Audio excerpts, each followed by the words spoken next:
6 p.m. Meeting to order. Take roll. I'm Neil Campy, President. I'm President. Mr. Romero, Vice President. Present. Okay. Mr. Sullivan. Present. Trustee Dryden. Present. Trustee Nowak. Present. Dr. Ramirez.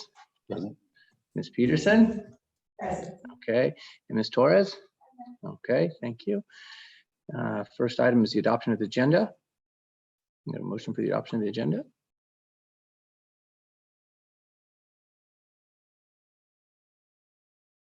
Okay, I have a motion to adopt the agenda. Can I get a second? All right, so Trustee Nowak makes a second. All right, all those in favor of adopting the agenda is presented. Aye. Okay, all those opposed. Okay, the agenda is adopted 5-0. First item on the agenda is consideration approval on board resolution. Consideration approval of the following board resolution 21-22-08, continuing board of trustees authority to hold virtual meetings pursuant to Assembly Bill 361, open meeting state and local agencies teleconferences. I would make a motion to table this since we are all here and present. I do. Okay. Well, then we just won't. We don't have to make a motion, just table it. No. Our vote is It's no. on the agenda. You Okay. can say is there a motion for it, Okay, is there a motion? and then we can discuss it and have a Okay. vote. All right.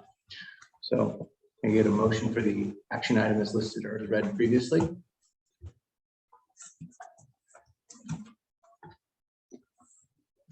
Make a motion. Okay, second. I'll second. Okay, discussion regarding this. The resolution 21-22-08.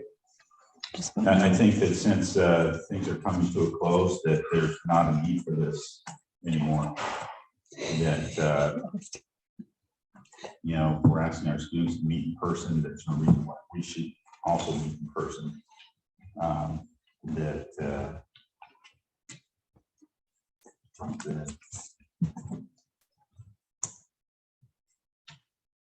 chances of spreading deadly diseases is bad.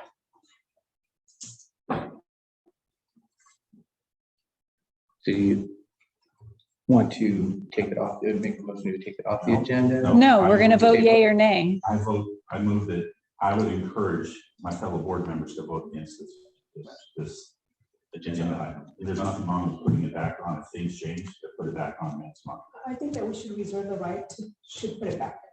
Okay, we always have that right to put it back on. Yeah. We can put As that on. long as there's an emergency measure in place, we can put it on. Does it have to be an emergency measure to put it on the agenda? We have to fit within the guidelines of the Assembly Bill 361, which talks about high risk and other things of that nature. So there are some items there. Okay, any further discussion? Okay, all those in favor? Aye. Oh, no. No, Those you're not in favor. I You're not in see. favor. You're not in favor. I'm not in favor of that. Okay, all those in favor of the resolution 21-22-08? Okay, all those opposed? Nay. 21-22-0. Okay, so that is defeated or opposed 0 to 5. Okay, do we have any public comment on closed session? Okay, all right. With that being said, we will adjourn from public session and to closed session, and we'll be back in about 45 minutes. Okay, 35, 40 minutes. Okay, see you back there. All right. The same place. Oh, Sebastian, you just walked in. You can help lead us. Ready? You want to help us with the pledge of allegiance? All right. Ready? I gotcha. Ready, begin. I pledge allegiance to the flag of the United States of America and to the republic for which it stands, one nation, under God, indivisible, with liberty and justice for all.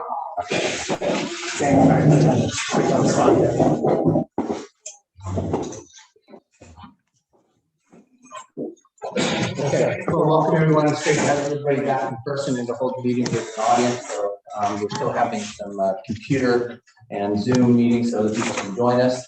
The first item on the agenda is the minutes from our meeting of February 15th, 2022. Can I get a motion to approve the minutes? I move to approve the minutes. Okay. can I get I a second that motion. Okay, a second. Mr. Sullivan, any discussion? Okay, all those in favor of approving the minutes? Aye. Okay, minutes are approved. Do we have any comments from the public to address? Okay. All right, so we have no comments by the public to the board. So we allow the rest of everybody to kind of trickle in here. So we'll go ahead and move on with the superintendent's report.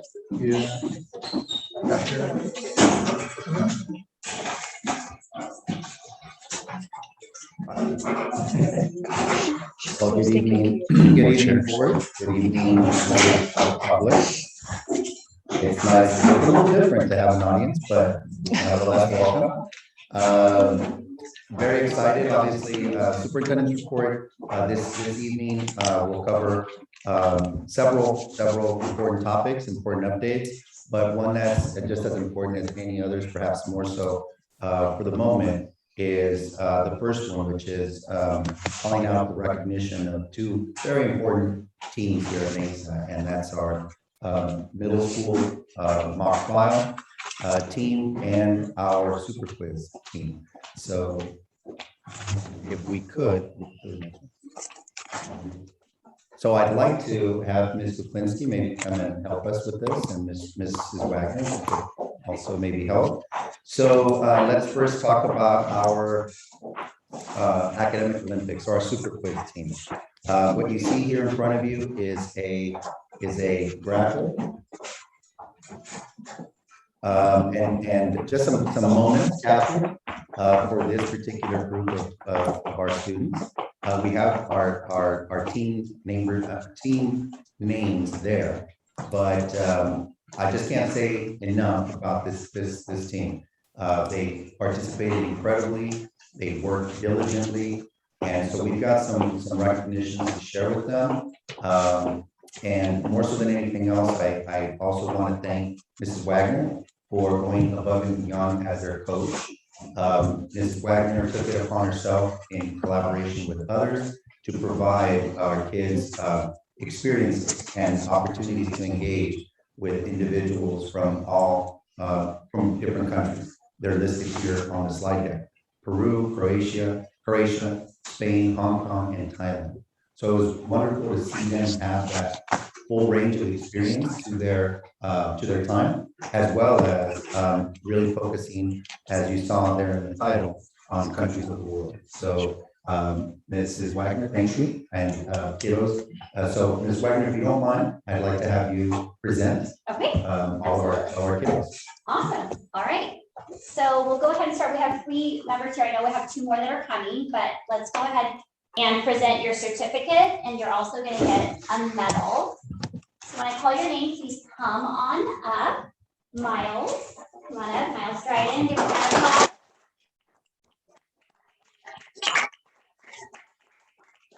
Can we stand out there so we can congratulate these kids? Participation certificate, but we also, our team won a special award that they've never given before called the Most Above and Beyond Team Effort Award. And I want to make sure that all of the students get a copy of that. So you're going to go, you're going to take each of the board members' hands. Great job. Good job. Great job. Yeah. All right, next I'm going to have Steven. Come on up, Steven Romero.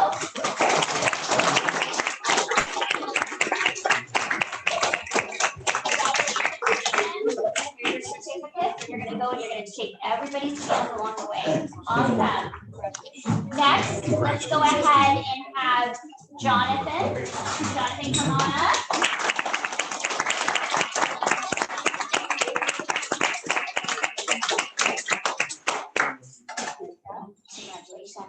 And then I just saw Emma sneak in. Where did Emma go? Come on up, Emma.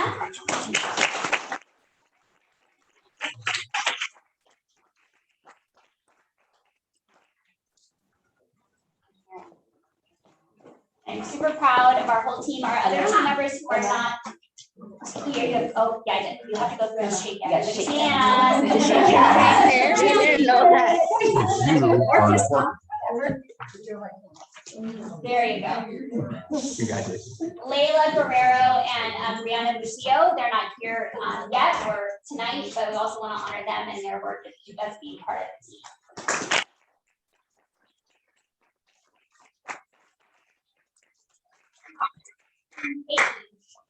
In the program, so I'll pass that around just in case anyone wants to see our page kind of stuff. So, all right, thank you. And then we also wanted to present this to Michelle Wagner. She was the coach and she gave our kiddos a really rich experience. They were able to connect with people from other countries and the camaraderie of the team. So Michelle, thank you for all of that.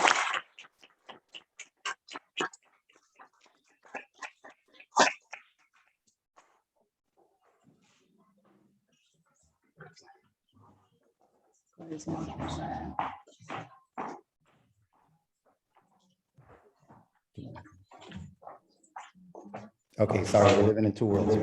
So next, I'd like to actually recognize our Mesa Union mock trial team.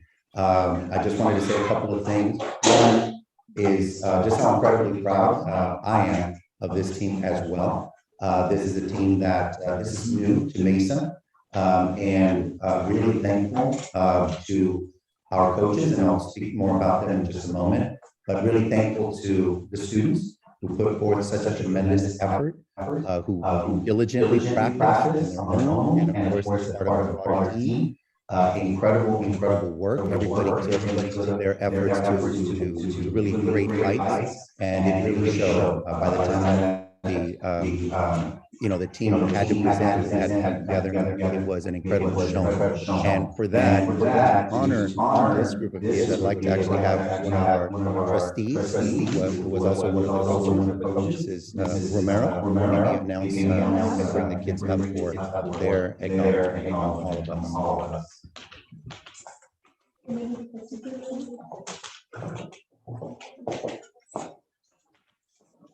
Sebastian?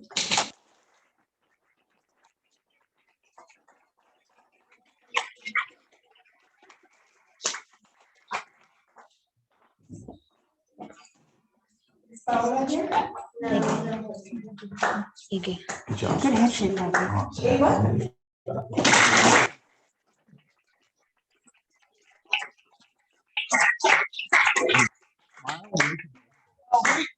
Wait, you might need to go back. He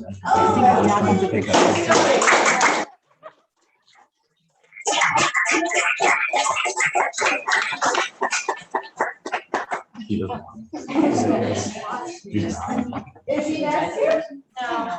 Congratulations. Congratulations. Raylene?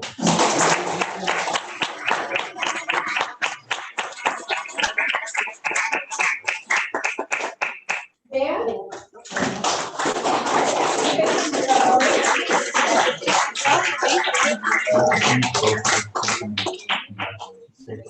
Yes.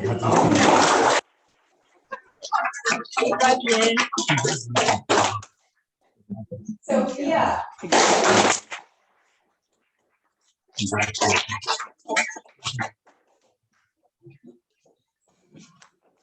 David?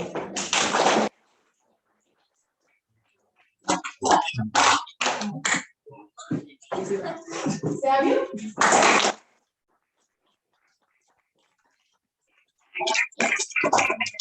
Connor?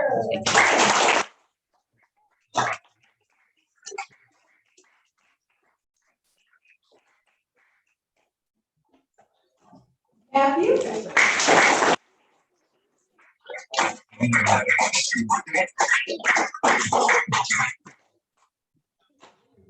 Juan?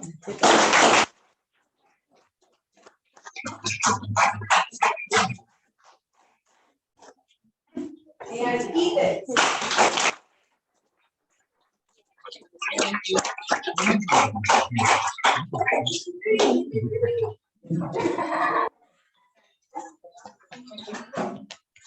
Great job. And I also have a small treasure that I would like to give to each one of you. It's a pocket card. And, whenever you're studying and you're feeling tired or you're feeling not wanting to pursue what you're doing. I want you to reach out to it and know that it is something that you can overcome. I am going to give both Christopher Quiz and mock trial kits. And I think Stephen, I told Stephen and Olivia that you guys can pass them out. So why don't you come over here, Stephen?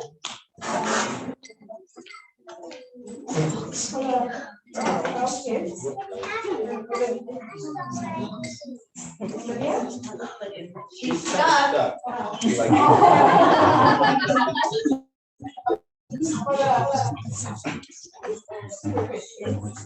And also, as many of you are aware, we did get 2 awards. We got the top artist, Matthew. Yeah.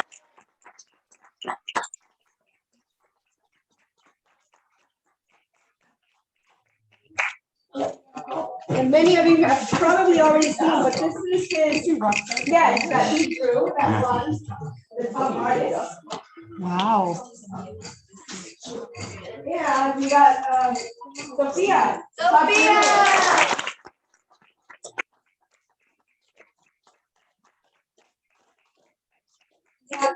Senior Valley also gave us a gavel to give to our MVP. So what we did to be able to give that gavel is we allowed all of our mock trial students to vote for the student who brought the most value to our team. I don't know who that is yet. Maybe.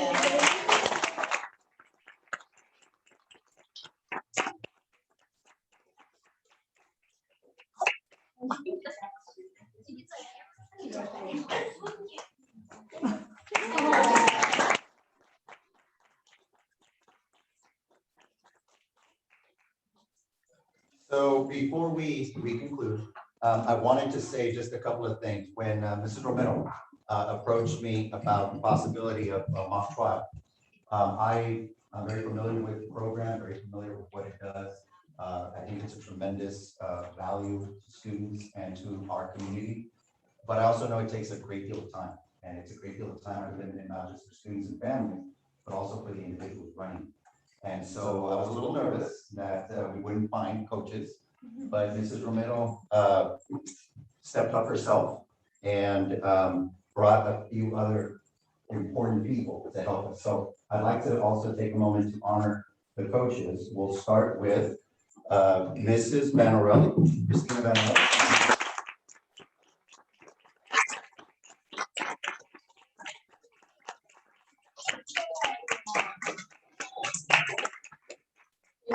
Yeah. Thank you. Thank you. Thank you. Fun. Thank you. Next, I'd like to have Mr. Romero come up and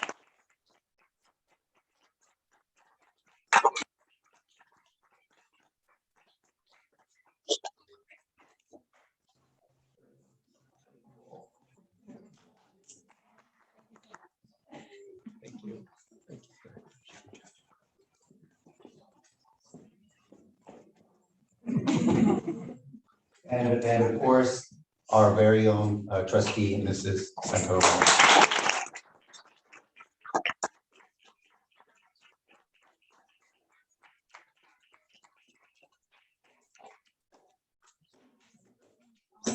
So,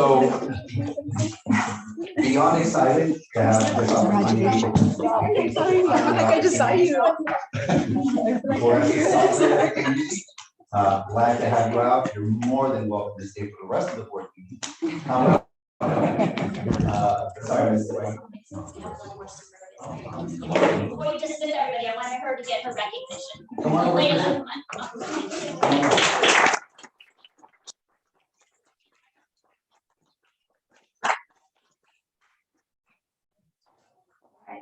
And go ahead and shake everybody's feet. Good job, Layla.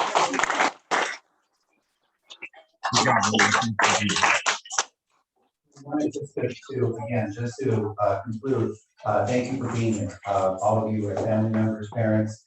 I know the commitment that it takes to have your kids support their kids. There's always something that's not going to get done because you wanted to support them in this. And so thank you for your sacrifice and thank you for your commitment to see them through. I think they receive an invaluable experience and I hope you think so as well. And thank you once again for being here as we get an opportunity to celebrate your children, celebrate their commitments, and also come together as a community. So wish you, a great evening. Like I said, if you'd love to stay here for the board meeting, you're more than welcome. Yeah, if we could get a picture before we go. And I'd like to do two. I'd like to have, make sure that one for each team and then one of all of us together, including the coaches, of course. All right, and with our trustees. So maybe we can have let's have our super quiz team come up first. You weren't really. No.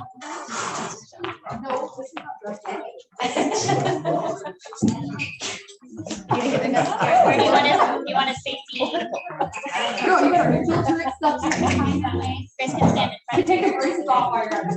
Hold your certificates up.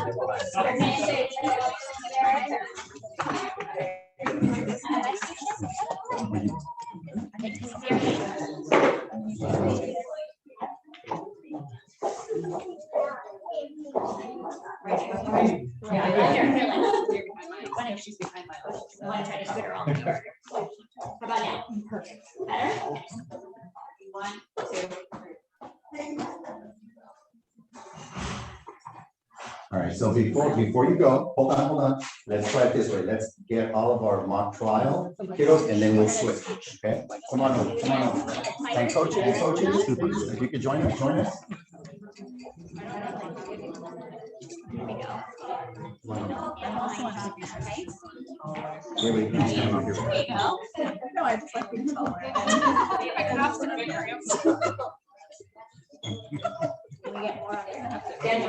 you want to shift over this? Oh, Brianna, get in here. When you need to be up front with your smile. Right here in front of me. There you go. Right. Perfect spot. Hey. Oh, Brianna, put your medal on. Remind me of 3 rows. Or maybe they can kneel in the front. Nope. Miles, Jonathan, bend down a little bit. Are we smiling? Sure. I don't know. I don't know this one. Parents. Just keep on smiling. Keep on smiling.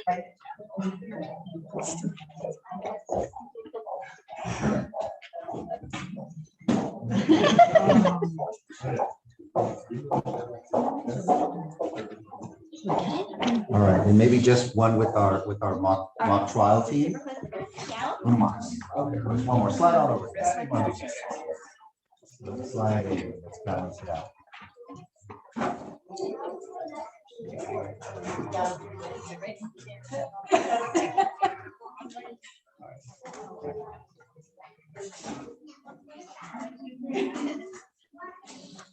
Oh, they're so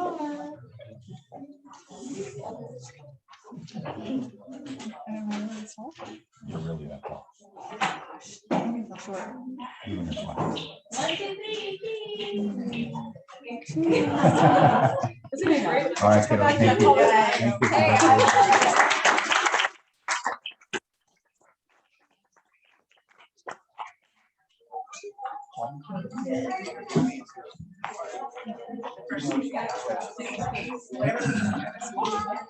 For history's sake. I gotta keep this for, posterity. Yeah.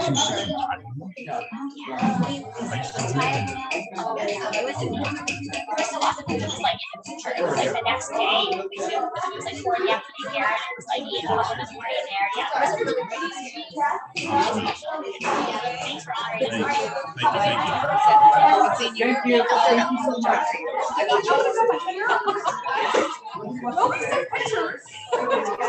The excitement's about to begin. Hey, Dr. Ramirez, do you have my plaque that I can take to my office too? I mean, I want you to hand deliver it. Fair enough. You got me on that one. I'm just kidding. Hey. Wait. Thanks for being this tight and representing the school so well. You're so awesome. Yes, she is. Super awesome. I love the nostalgia. Yeah. Bye, thank you.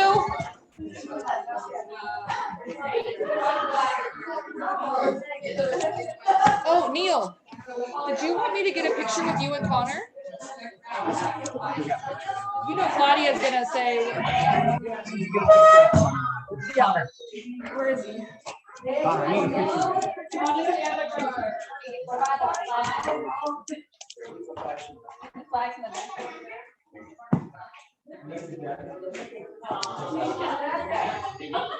Anyway, I know it takes a village to make this happen. There's a whole team, but it was your brainchild that you said, let's make this happen here. And it didn't take that kind of ingenuity. And nothing from the kids, but they would have never known about this had you not said, what about mock trial? No, I heard about the middle school trial, but there's not too many tests. Right. Congratulations. Wow. So I thought it would be good. Yeah. All right, we'll go ahead and resume. That's exciting. Superintendent's report. Just a few brief updates. Actually, this conversation around the framework for the future, we've been talking about this for a number of months. And I think just having the two groups that were recognized a second ago is a very timely conversation for this one. I'm sorry, recognition for this conversation. We continue to work our way through talking about a framework for the future, bringing together a mix of community partners and community individuals from the community, parents, staff, alike to talk about what the future of Mesa might look like. We have at this point developed a framework for learning. The learner profile, the draft has been developed, and it's actually in the subsequent slides. But we are also talking about learning experiences and what we want to see from those learning experiences. And here are the four main pillars of that. One is for learning to be personalized. Two, for learning to be authentic. For learning to be competency-based, which means how do we evaluate learning? How do we evaluate what students are able to do? And how do we maintain something that's important, which is reaching all our students, being equitable and inclusive of their backgrounds and their experiences, so that they can really find their best selves in what we do and how they're learning unfolds. The reason that it's so important to have a conversation around super quiz and mock trial is because those experiences really bring together many of these components. And as you'll see, we have one more meeting for this design team scheduled for later this month. We've been kind of struggling to find our footing there, but we have found a date and I'm already receiving confirmations. But in the next slide, you'll see some of the competencies that we've talked about. So over several months ago and over several months, you saw this learner profile. Well, that's kind of morphed and evolved into the following slide, which starts to more appropriately delineate what we want our students to be able to know and do by the time they leave the same grade and things. And that's in this next slide, which is creative problem solvers, global citizens, confident learners, skilled collaborators, critical thinkers, and effective communicators. And you see the descriptors there with additional information. Now, why is that important? Because, as I mentioned, the information, the experiences that kids had in their learning in mock trial and super quiz showed what they're capable of doing and really hit at every one of these elements. And ultimately, that experience should be one that kids have on a regular basis and all students should have. And so that's our big vision, is how to make sure that we get ourselves fully aligned to making sure that by the time that our students leave in the 8th grade, we can measure and see that they are able to do these things and take that with them, regardless of where they go, into high school and beyond, whether it's place of work or higher education, community college, state school, or private, doesn't matter. But they take those competencies with them.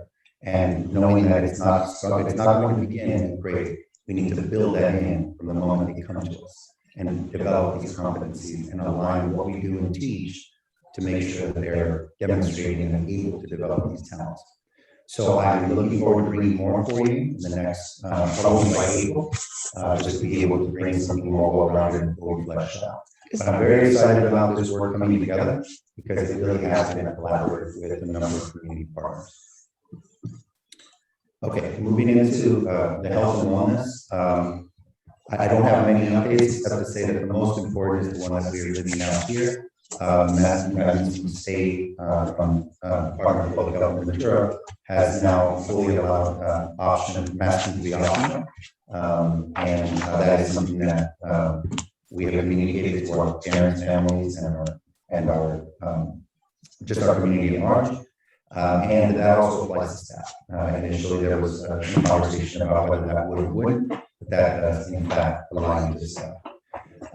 So we will continue to use the mitigation measures to try to make sure that everybody is healthy. I think the biggest thing for me at this point is just make sure that we are able to respect choice, and that students and families that want to continue to mask, feel free to do so, and that we're in a position to be able to support them in that endeavor. The dashboard, I think, is reflective of our current conditions, and it's a good trend. Okay, as far as attendance is concerned, we continue to do, maybe go to the next slide with the tables. We continue to do well or okay given the circumstances. This will continue to be a focal point for us for the remaining part of this year, and will definitely be a bigger point of emphasis this coming year as we look to increasingly normalized conditions. We know that students have missed significant time in person, and that we have to weather through that reality. So what we don't want to do is continue to create deficit in students. So attendance being here on a daily basis, all things considered, it becomes one of the biggest factors for success. Okay. Lastly, just upcoming events. We have our Mesa Challenge coming up on the 25th. I was informed that I would be possibly the subject of some color running. The odds are high. All the details on that quite yet. Wear a mask. But I'm a very savvy administrator, so I will find a way to massage that. I already have some ideas in mind. March 31st, we have our last meeting of our Mesa Framework for the Future design team. April 4th to the 15th is our spring break, and May 2nd is MEF's 10th annual golf tournament. So these are just some of the things that we have on the horizon.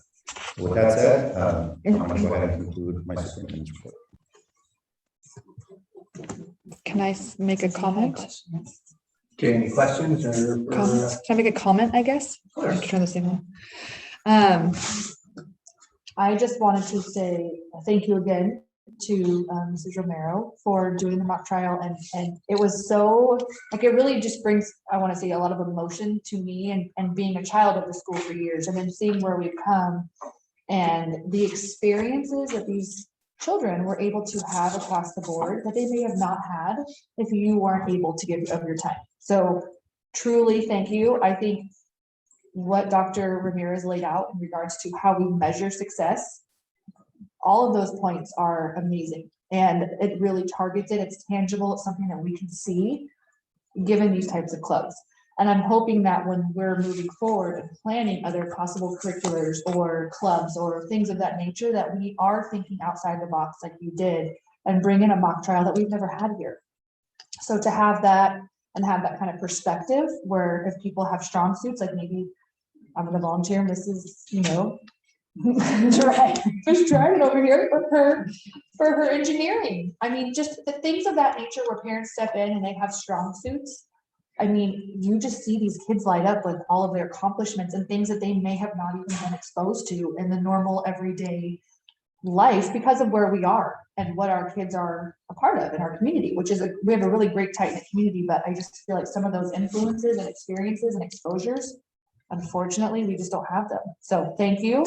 My pleasure. And I think that you're doing a great job, Dr. Ramirez, and really, like I said, making it tangible where we can guide the school and that culture and emphasis on education and exposure to things that, gosh, I mean, I would have wanted to have done mock trial back in the day here. I mean, I love you, Mr. Di Maria, but I had Spanish club with Mr. Di Maria. That was about as far out as it went. So is he? That's what you have. But anyway, I just think that you guys have really hit out the park. You know, I gotta say, being a mock trial coach was a big sacrifice. It was a big sacrifice. It was challenging because, you know, I have my own personal life too, and I have my own personal responsibilities. But I want to say, I know that the benefits definitely did outweigh the sacrifice.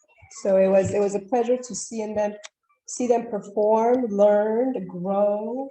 And that alone is very rewarding to me, to my husband, and for my kids also to see and to look up to it. To me, it is what motivates and drives me too. Those are experiences that you get, you know, some of these kids would have to go to private schools to get, or schools of higher education that not the exposure and the experience, like I said, it's just, to me, I'm seeing it from both perspectives as a student prior, where my kids are, where some of our kids' friends are, like, that is just, it gives you goosebumps, because it's amazing that our kids at the school are able to have that opportunity. You know, there's about 7 middle school mock trial teams, and all the teams except for us are from the East End. They're from Simi Valley. There's one from LA and Trinity, who's from Thousand Oaks, but we are the only one who's from this side of the county. And you know, I hope there's, you know, there's more in the future.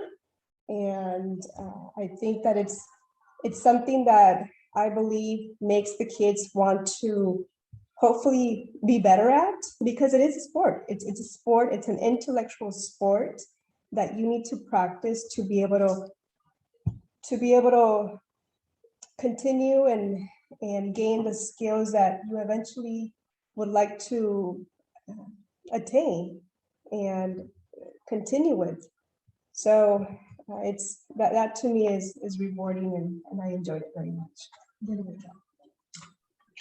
I'll just have my own 2 comments there. As a parent of a student who was in the mock trial, I can't thank you enough for your time and effort, and to watch these kids, just like you say, it's a sport, from, you know, catching, throwing the ball, to, you know, being able to stand up, have their voice, to, you know, object, and to, you know, speak up like that, and to watch them go from not even, you know, from whispering to finding their projecting voice up there. It was very impressive to watch them, and I know a big sacrifice that you and your husband and took time away from your family. So thank you very much for that.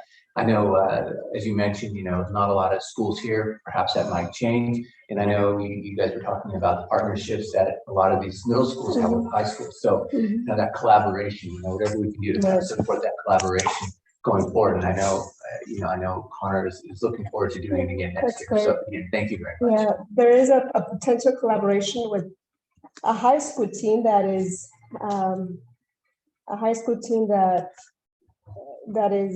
maybe one of the top ones, and, you know, possibly have them work together and learn from each other.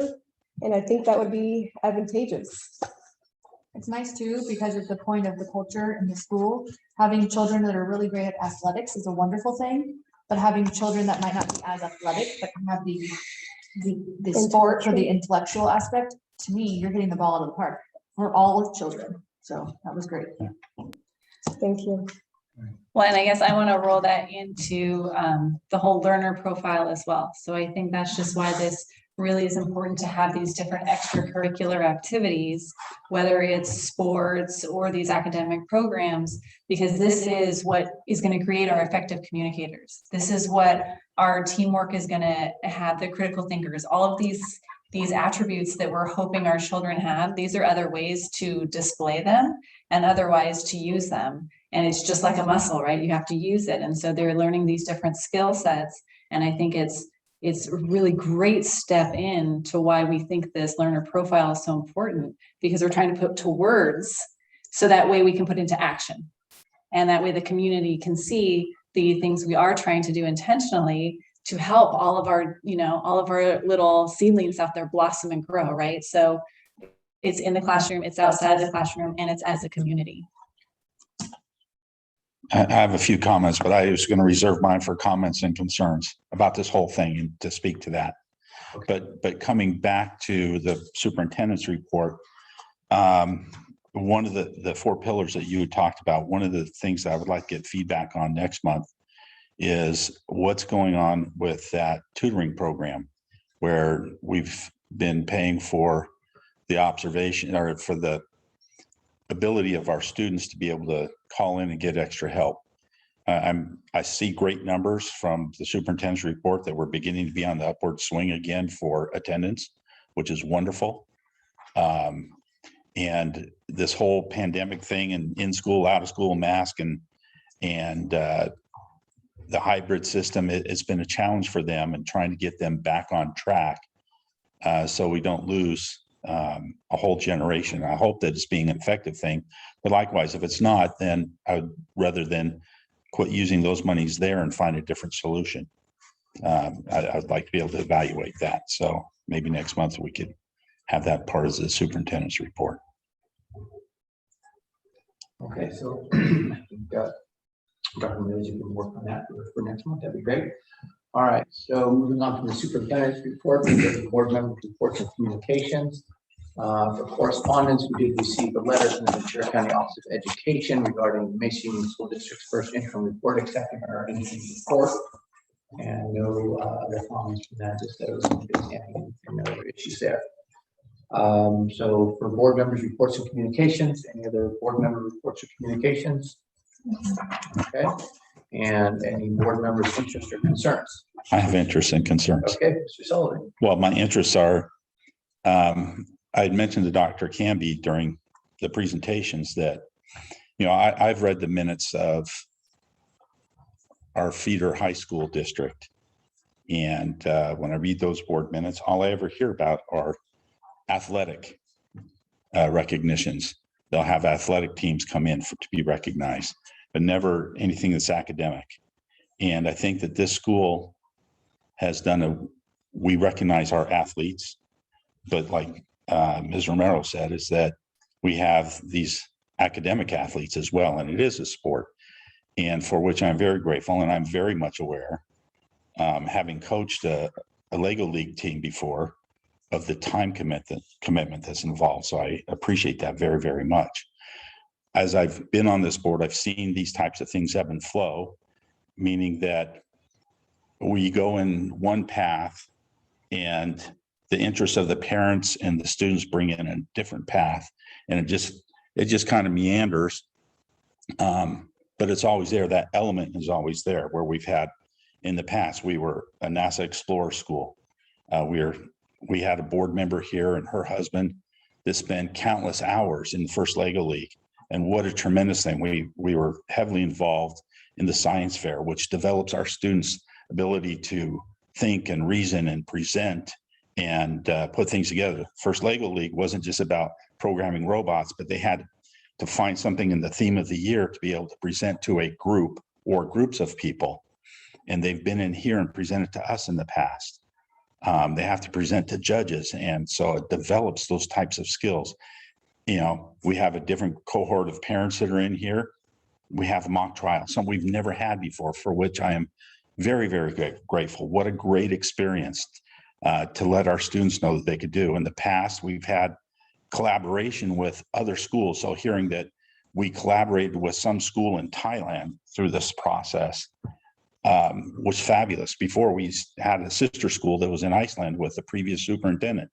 And so things don't have to remain static or generic, but or germane just to one area, but I've observed it to take its path. And so the parents that come in and support that, my hat's off to them for their support and making these things happen. And so I'm so happy that we, throughout the years, have recognized the academics of our students and applauded them. And I want to highlight them every chance that we can. The athletes are important, but not everybody's an athlete.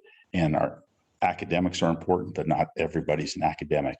And there's people that are in between.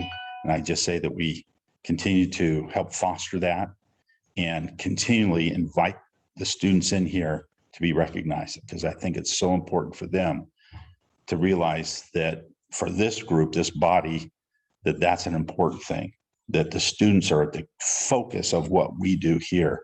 That's always been the case, that it's the students that matter the most, and providing them a great educational experience here. But I think that's exactly the point, like Dr. Ramirez was saying too, is that what you just verbalized, I feel is what the school has been trying to put down, like Jamie mentioned, in words and in direction, because we want the children to know that their education is their currency. So no, not everyone, to Mrs. Peterson's conversations with me over the years have been, not everyone is an A student, not everyone is their best may be a C.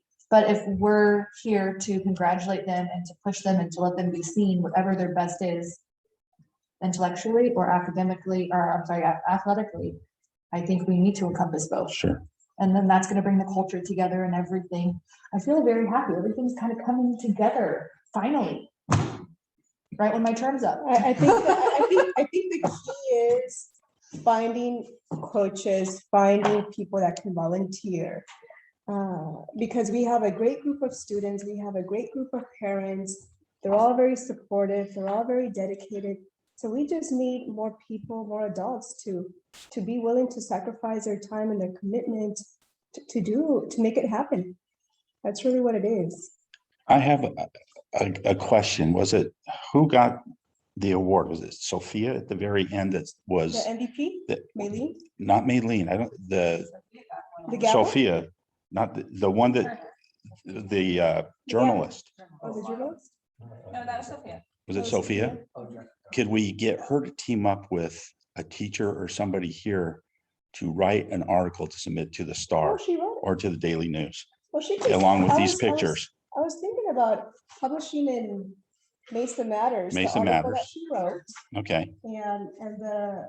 Oh, the she already has results. one. Then I would say, could we augment that with the pictures that were taken today and submit that to the Star and the Acorn? Both of them. Because that's amazing, like just to be a court drawing individual, Well, that talent and the ability to be a journalist and to have, like, that is crazy. That Yes. there's some, I mean, it's mind blowing to me because it's above my pay grade, and I think it's amazing. Sophia had to write an article based on round 2 and submit it that same day before midnight. So she did a Anyway. great job. I would love, my point is, I would love to see your name in print. Yeah. Or she can take it and put it on. Mesa Matters, we can definitely do that.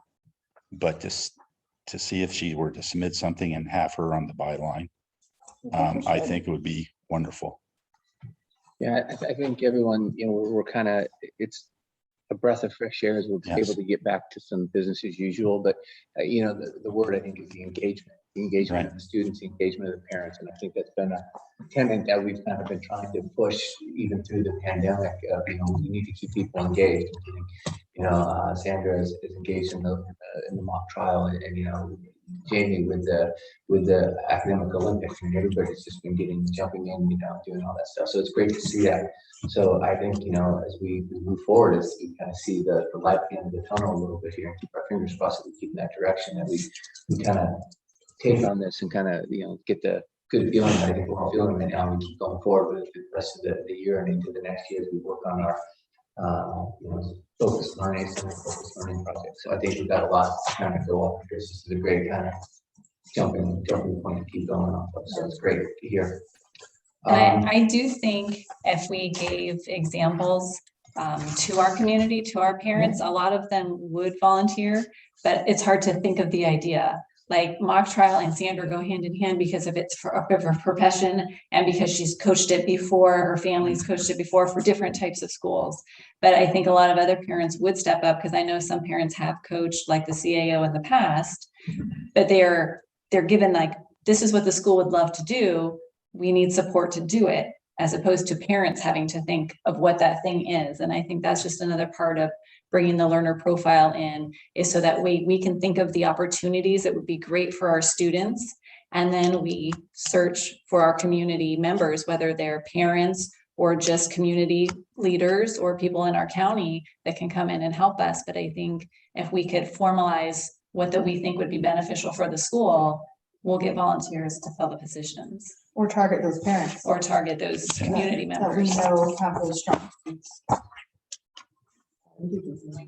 I know some positive things. This, I think we can go on and on and on. I say we can keep going here. It's all good. It's all great stuff. But we have a lot. We do have a full agenda here that we need to get So through. much for a quickie, huh? Yeah, that's okay. That's okay.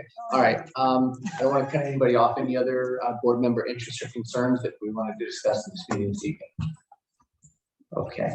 All right, moving on. The next item is the consent agenda. We need a motion for the consent agenda. I move that we adopt the consent agenda. I will. Okay, second from trustee Dryden. All right, any discussion issues that anybody has with the consent agenda? Okay. All those in favor of approving the consent agenda as presented, all those in favor? Aye. Okay, consent agenda approved 5-0. All right, and so our next item is item 12, which is the public hearing number 4 for the California Voting Rights Act, the trustees by area election. So we have cooperative strategies here to give a presentation for our fourth public hearing. Yes, we do. And just as we transition Mr. Chris Schmidt to us back at noon, I just want to make a couple of points. Number one, yes, this is our fourth public hearing. If the board considers where we stand with that in August as an initial thought, I just want to thank all the boards and all the board members, every board member, for just remaining very engaged, very committed to this process. We have, in conjunction with cooperative strategies, tried to come up with scenarios that match the interests or the input of the board, and also comply, more importantly, comply with the CVRA. So the 6 scenarios that we have now are intended to do just that. They're for deliberation. Lastly, I would like to just say that backed up to this particular public hearing, after the discussion will be consideration of a resolution, and that resolution language you'll see was sent previously to the board and is consistent with affirming a decision around the scenario or the plan, if you will, that the board will be interested in taking to the county commission. So with that said, I did want to have Mr. Schmidt on at this point.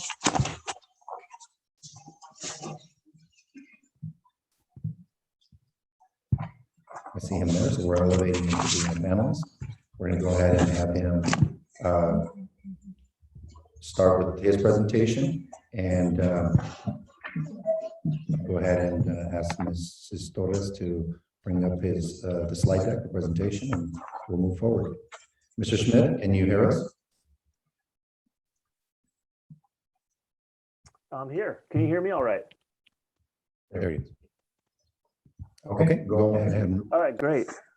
Well, thank you so much for having me back with you tonight. Glad to be here. And we'll go through quickly the same information, much of the same information you've seen before, and then we'll look at the scenarios again. Next slide. Here we are on March 15th, 4th public hearing. It's been a journey, but here we are at the final meeting. Here we are, the considerations. The first 2, as you remember, are the ones we must comply with. Number 1, we're chasing population balance, and number 2, complying with the Federal Voting Rights Act. We're then moving on to the ones we do our best to comply with, making areas compacted and contiguous as much as possible, respecting communities of interest, following man-made and natural boundaries, respecting incumbency when possible, and any other local considerations. Next slide. And so here we're looking at, on the left, just the basic boundaries of the district, and on the right, we're looking at total population broken out by race and ethnicity. The total population of the district, based on the 2020 census, is 3,628. The important takeaway here is that it's the total population that we use to, that must be used to balance the trustee areas.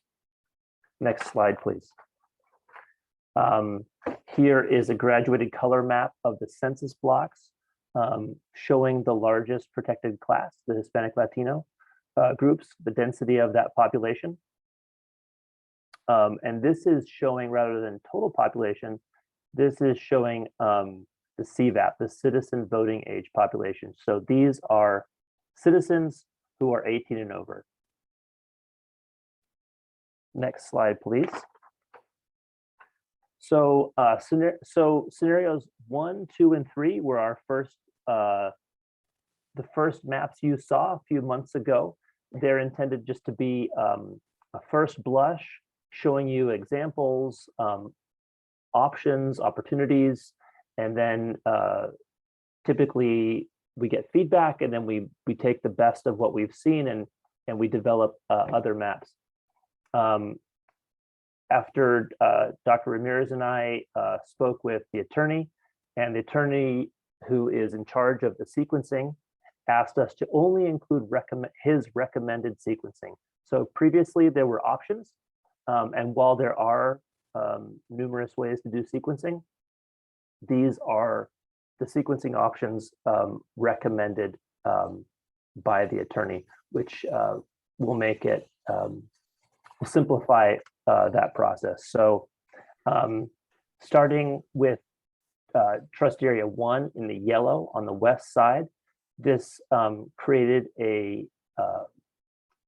Hispanic CVAP majority of 67%. And based on the rules of the game, that is what we're required to do. So we created that area. There's also a trust area 2 in green, sitting on the southwest of the district. And then trustee areas 3 in peach, 4 in blue, and 5 in pink. They all need to share the population of that main population center. And so in these next scenarios, we really see a difference in how 3, 4, and 5, different options for how they gain their population from that main population balance. The sequencing option here is that trustee area 1 would go in 22. It's vacant now, and trustee area 2 also vacant would go in 22. Trustee area 3 is naturally the current trustee would serve out their term, and then that would be an election in 22. And then trustee area 4, there's only one trustee there, and so they would serve out their term through 24. And then in trustee area 5 has 3 current trustees. 2 would serve out their term, and then the final trustee would serve at large. Next slide. Oh, important to note, the variance is 6.1. And so we can go to the next slide. You can see here the math behind the 6.1 variance of the total population in the upper left of 3,628. Each trust area must be relatively close to 726, which is the total population divided by the number of trustees. The largest trustee area in this scenario is trustee area 3, the smallest at 3.4% variance, and the smallest is trustee area 1 at negative 2.6. The difference between the highest and the lowest is how we get the variance, or the range between the largest and the smallest is how we get our variance. And then you can see in the third row, you can see that Hispanic Latino CVAP of 67.1. Next slide, please. And there's just a few differences in this scenario. You can see that trustee area 2 kind of crosses West Los Angeles Avenue and crosses north into that area. And then trustee area 5, you can see it kind of creeps down lower, gaining population between trustee area 3 and 4. And trustee area 4 is much smaller, and trustee area 5 extends down to the south east corner of the district. In this sequencing, again, we'd have trustee area 1 going in 22, trustee area 3 already set for 22, and in trustee area 5, there are 2 trustees in 22, so they would serve out their term, and then there'd be an election there. And then the remaining trustee areas 2, that remaining vacant trustee area 2 would go in 24, and trustee area 4, naturally with 2 trustees in 24 would be a 24 slot also. And this is the same variance as the first option, just a different way to look at how we divide up the population. Next slide. The same information, just a little different configuration. The largest trustee area is 3.4% variance, and the smallest is trustee area 1, -2.6. And we've maintained that, importantly, maintained that Hispanic CVAP at 67.1. And scenario 3, this is the smallest of the 3 original maps at 4.5. This sequencing is the same as the scenario 2. And the only difference is in the south, kind of the southeast, where you can see trustee area 5 in pink sort of extends down to the southern border, picking up population there. And trustee area 4 extends up the east side of the district. And yeah, next slide, please. Here's just the details behind that and the largest trustee area in this scenario. You can see in that second row, population variance, all of those numbers really hovering closely around 0. That's how we get the 4.5 variance. The largest is 1.9% above the mean, and the smallest is -2.6%. And again, we maintain that 67.1 CVAP in trustee area 1. And the next 2 maps, after the first meeting, we received feedback, and this was our attempt to respond to that feedback. And in this, the main input was, can trustee area 2 extend and include all of the Saticoy Club? So that was the first thing we did, and then we needed to make a few adjustments to the other scenarios.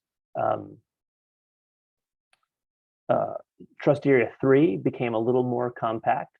Trustee area 4 sort of shifted to the west and sits south of 118. And trustee area 5 extends down past the 118. And the only difference you'll see between scenario 4 and scenario 5 is in that area where trustee area 4 in blue and 5 in pink kind of interact and how they play with the various streets and population in there. So just giving you 2 examples. This first example, trustee area 4 is a 6.9%, and the trustee area 5 is a 9.6%. That's you're used to seeing that information. We can kind of skip ahead to the next map. And so you can see that the only difference is in that south eastern area where those streets, there's different ways to divide up those streets there. And next slide is again, the same math you're used to, 9.6% variance between the highest and the lowest trustee area, still maintaining the Hispanic Latino CVAP in trustee area 1. And next slide, please. And so this map is based on feedback from our last meeting, and the request was to bring in a portion of the Saticoy Club.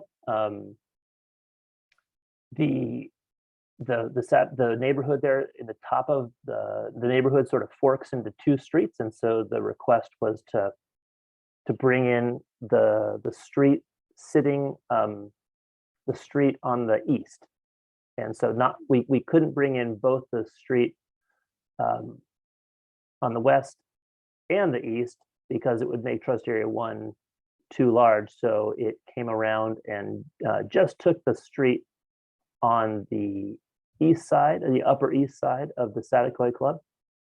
I included this in my email to Dr. Ramirez that sort of the way you see those, the boundary working out of trustee area 1 in that northern section, we need to follow parcels, and we can't split parcels. The county registrar of voters will not be happy with us if we do that. That makes it very confusing for them, and it's just not our place to split a parcel. So that's why it has that shape. The rest of the areas really had to, so trustee area 1 became significantly larger than the other trustee areas. And so the rest of the areas sort of had to adjust. Actually, this would be a good time to go to the next slide so you can sort of see. Let's look at that first row, the population. You can see total population of trustee area 1 is 780. So as trustee area 1 grew significantly by taking from trustee area 2, trustee area 2 then had to take from 3. And then you can see how trustee areas, actually 2, 3, 4, and 5 are all about the same size. And trustee area 3, 4, and 5 are exactly the same size of population. So, but we were able to draw this map with a 9.1 variance. And you'll see the Hispanic Latino CVAP, importantly, it did get smaller, but it is still a majority. It is now 62.2%. So still maintaining that majority. And that is the end of the presentation. So are there any questions?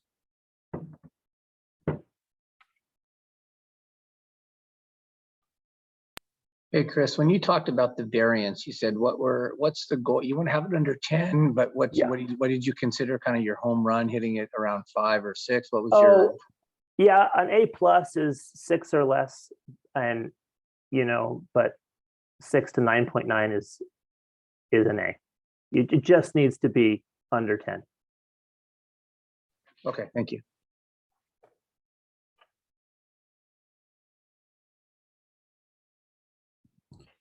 So as the board begins to deliberate, just one point of clarification, Mr. Schmidt and I, when Mr. Schmidt mentions an attorney, he's mentioning Mr. Soldani, who has been our legal counsel working with the demographers and also communicating with me over this process. He works for the same law firm that the district is contracted. So I just wanted to clarify that point. He's also not able to make this particular meeting, but if we get into a question procedurally, I can send him a message as well, and he would be on standby.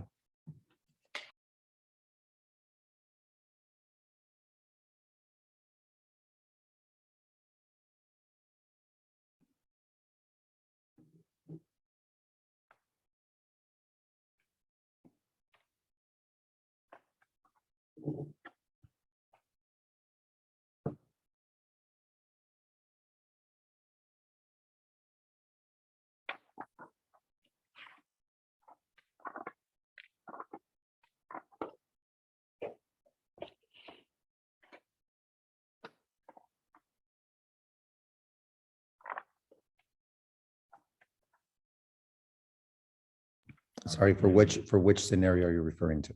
Area 3 in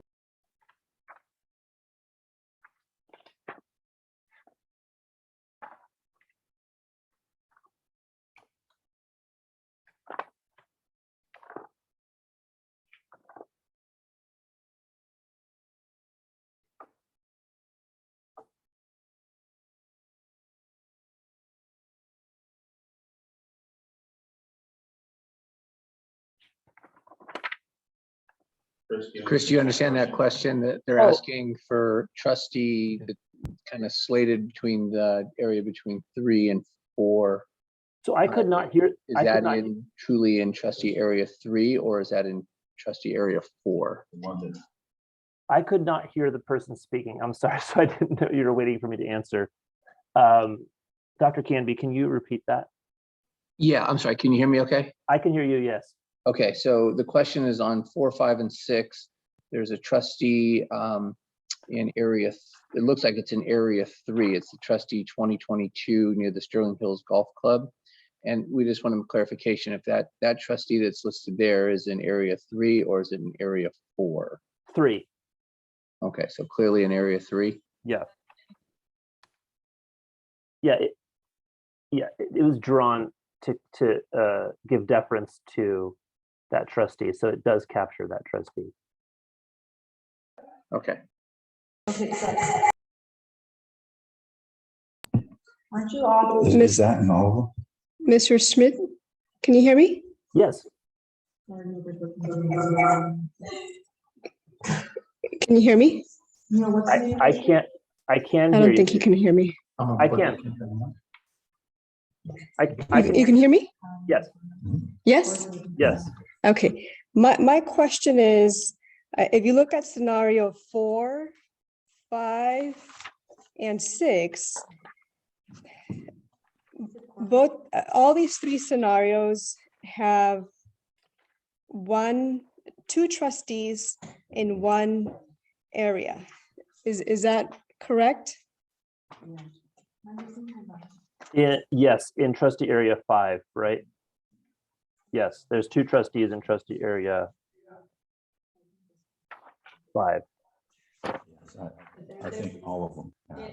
I mean, it also. Oh, can you hear me? Always an area right now that does not have board representation currently. So whether that's area 1 or area 2, it changes in different maps, but there's always at least one area that has 2 current board members and one area that has no current board members in all scenarios. Sometimes it's 3 board members at the beginning, but 4, 5, and 6 all have that. I'm just trying to figure out I want to what option doesn't leave us high and dry, because I feel like trustee area 1. What? Well, the biggest difference between 1, 2, and 3, and 4, 5, and 6 is that in 1, 2, and 3, we lose 2 trustees, and in 4, 5, and 6, we only lose 1. I didn't get in clarification, Chris. This is a question for Chris. Mm-hmm. I agree with you.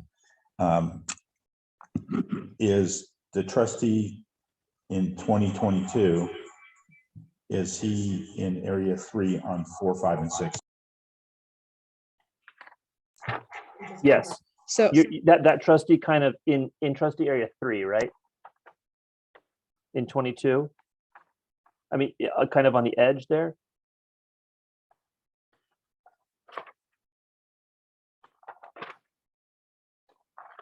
Oh shoot, can you hear me?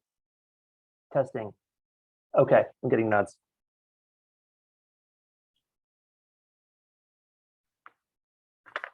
So I think we're all kind of seeing the same thing in that, the first 3 scenarios, we would lose 2 trustees. In the next 3, we would only potentially lose 1.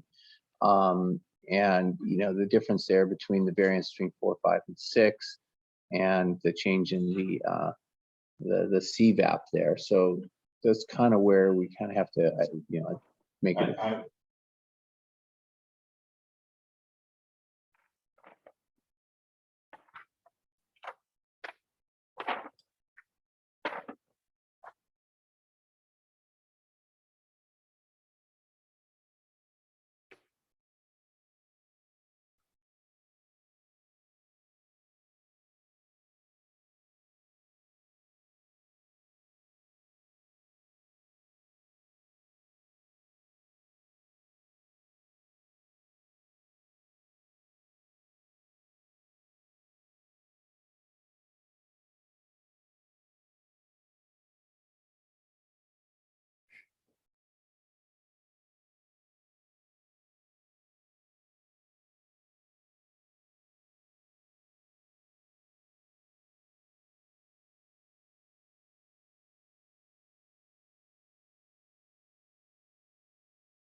Since we know that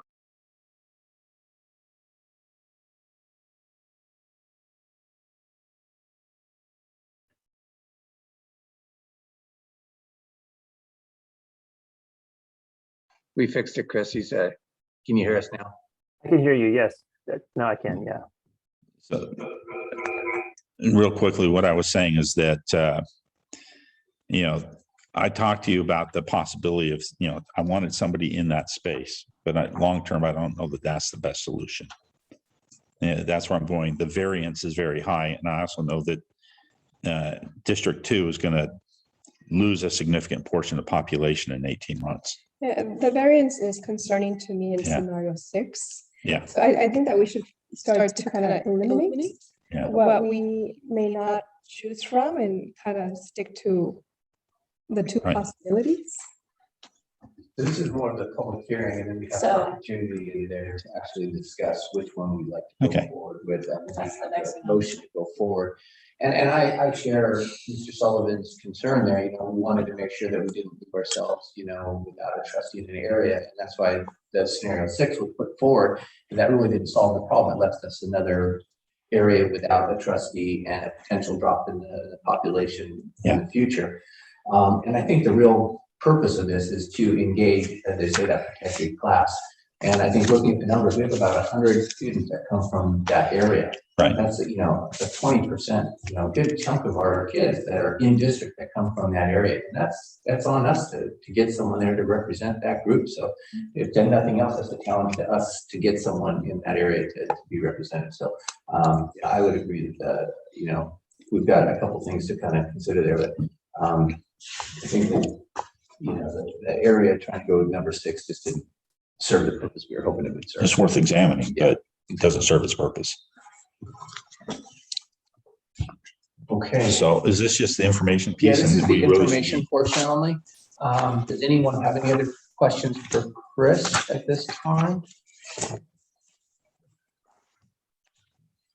Okay, Dr. Mears, anything for Chris? Okay. So I think at this point that we conclude close the public hearing. So we'll close the public hearing at this time. And now we'll move on to the next agenda item, which is the number 13, the consideration of adoption of resolution 21-22-09, adopting trustee area map and changing election method and sequencing of elections. Can we get a motion for that? I have a question before we make a motion. Yes, sir. I can't see the link on the resolution. In the resolution, does it specify an area map or just that we're going to select an area map?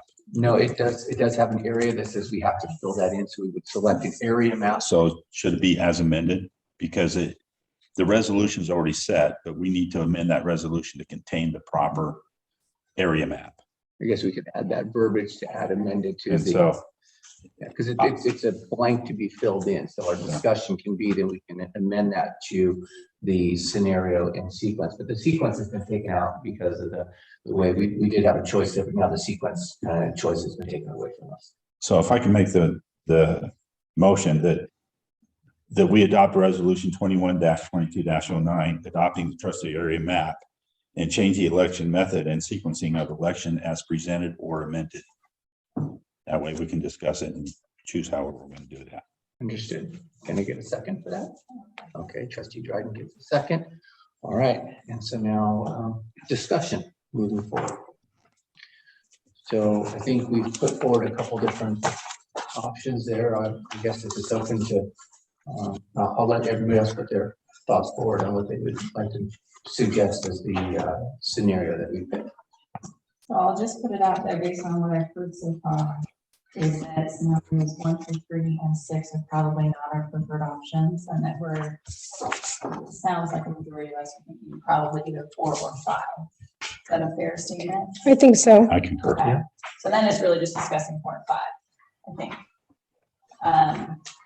The variance is higher on 5 and lower on 4. The sequencing is the same, and the majority of the map is literally the same, except for the blue and purple, the 4 and 5, that's around the Las Rosas Country Club. And so I guess for me, it's thinking of how we think of that neighborhood or area, depending on how we want to split it. So, and I don't know, I don't know, Mr. Sullivan's opinion on this, because to me, like, blue might mean like flat grounds.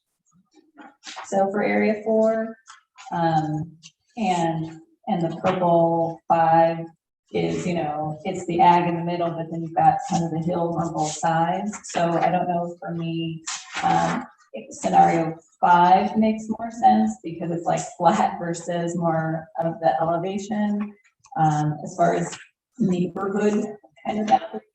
But to me, that's the only difference, is trying to figure out what that little section kind of goes in, because of the population, we do need to divide it, you know, for numbers sake. But it's a similar community. So figuring out where it, you know, where we feel justified, and okay, this is a little bit different of a neighborhood or a little bit different geography. Where do we feel comfortable doing this? But otherwise, they're very equivalent. To me, the variance is different, but that's just because you have a difference of like one street with a different population. I don't know what your thought on that. I think that, you know, the bottom line is that they both comply with the California Voting Rights Act.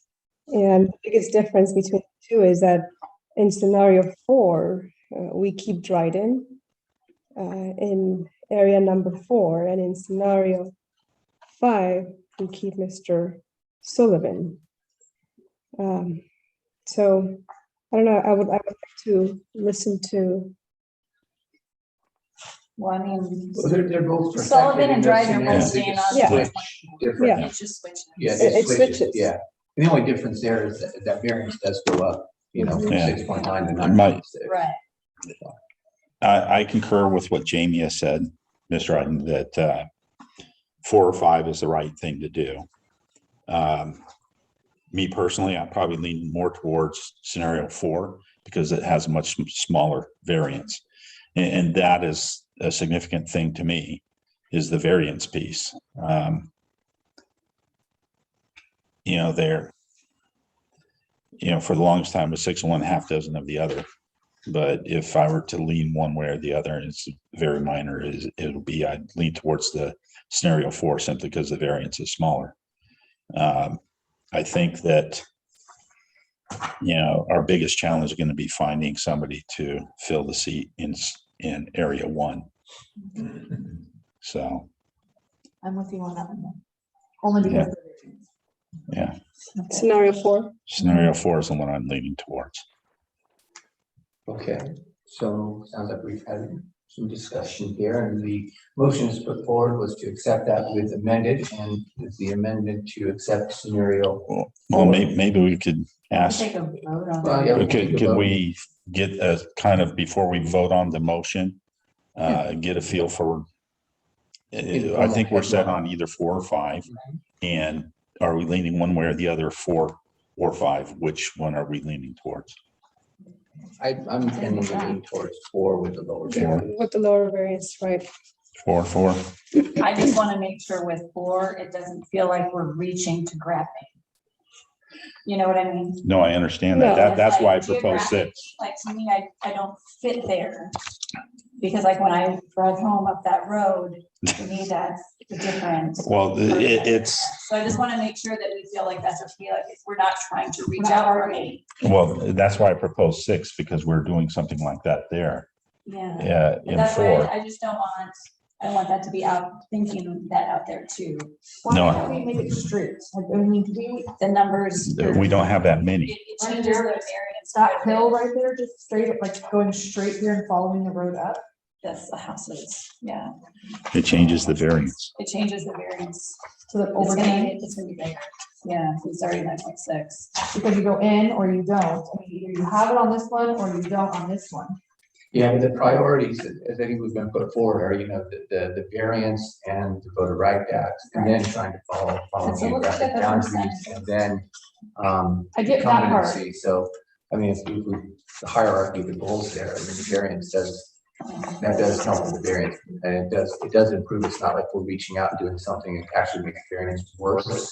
So I think in that regard, taking that complies with that, yeah, because we're not reaching and changing, we're we're taking a scenario with a lower variance, which I think was as the two priorities that you really talked to, Chris, were the variance and voting right protected class. So I think we're hitting both of those really good with that A+ kind of variance. Center school. It's interesting though that we have a higher variance. Well, It's because it looks at the lowest percentage and the highest percentage. I'm looking at the coverage, like the geographic coverage of where it is. Sorry, I'm totally reading myself. Especially area 4 has No, 680. they 4 and 5 have a 5. CVAP of 66.6% in the Hispanic vote. So either one is fine. Yeah, because area 1 doesn't change in either scenario. So we already, Right. we already need that. Yeah. But you see, we're talking a difference between 680 and 739 in scenario 5, and a voting population. Oh, I'm sorry, total population of 700 versus 719, 528 versus 522, 465 versus 585. You know, I'm just looking at population. I think both of them comply. Oh, they and comply. It's just, I'm fine with 4. And the sequence is the same too. The sequence doesn't change if the area comes re-election. So, Right. There's one. And which house? Well, I'm saying, well, on 4, why couldn't we just go down Center School Road and fill this in? How much would that change compared to here? Because the variance here is 9.6, we're at 6.9. That doesn't solve anything since Steve and I are the same thing and we're. I'll just stay out of it. I'm just like, wait, there's a one house and a farm, like there's not a whole lot there. What if you just come down Center School? Yeah, you come down Center School and we're like, when you're coming down the right hand side, there's just that one house on the right and it's all farm. So what do you really pick up there? That's what Noni's, isn't it? So it's on the left hand side, you're coming down Center School, coming this way. Right. They're on that one. Yeah. So that's not hard, that's for Delaney. That's purple anyway. Yeah. So what else is in there? So look at the difference between, so like this is right here what I'm talking about, right?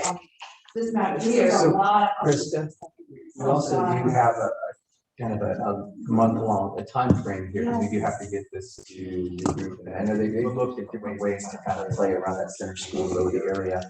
And I think, you know, the two scenarios that this group have given us kind of divide that up as best they can to kind of keep the variance within the acceptable limit. So what I'm hearing from our group is that we're between 4 and 5. And we just kind of have to make a decision on which one we think we want to go forward with. I mean, one has a little lower variance, the other one may have a little bit better neighborhood cohesiveness. So which, you know, and that's what we kind of have to decide between the two there. I say 4. I make a motion that we, Well, the motion's already there. well, you made a motion that we're gonna amend it. So I'm saying how I'd like to amend it is by using scenario 4 for our map jurisdictions.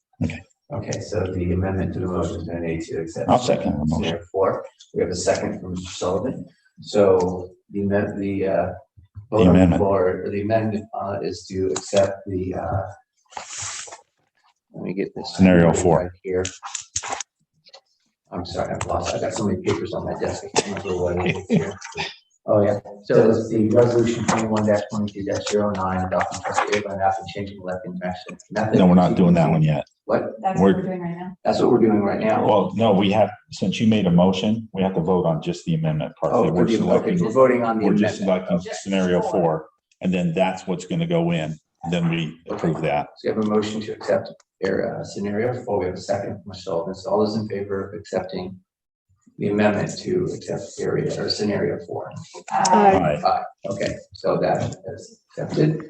And now going back to the original motion, which is to accept the voting right acts as amended with scenario 4. All those in favor?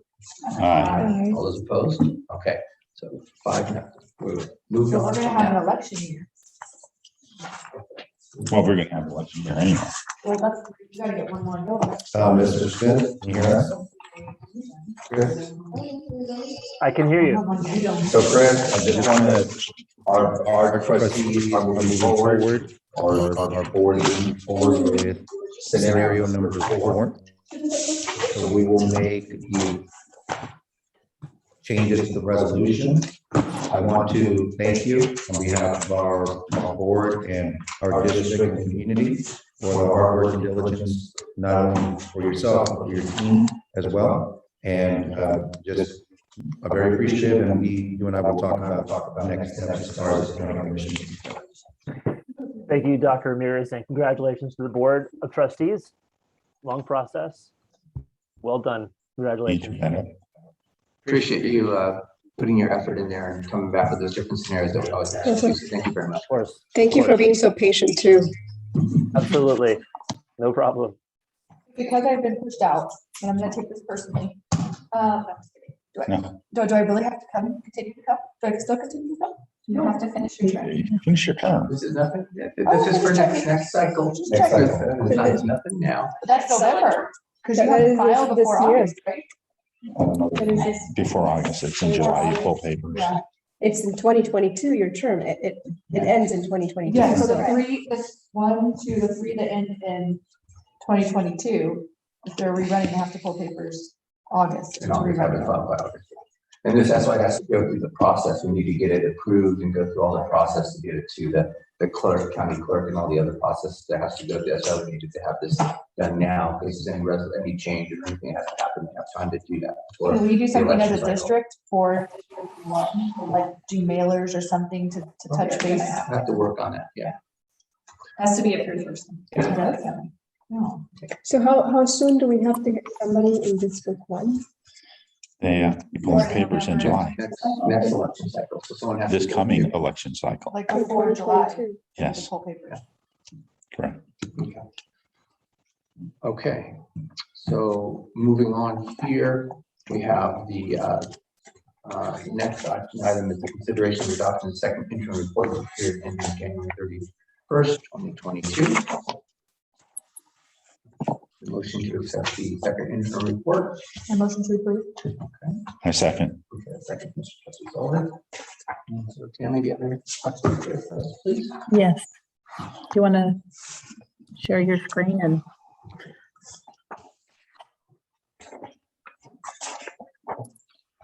Good evening, members of the board and Superintendent Ramirez.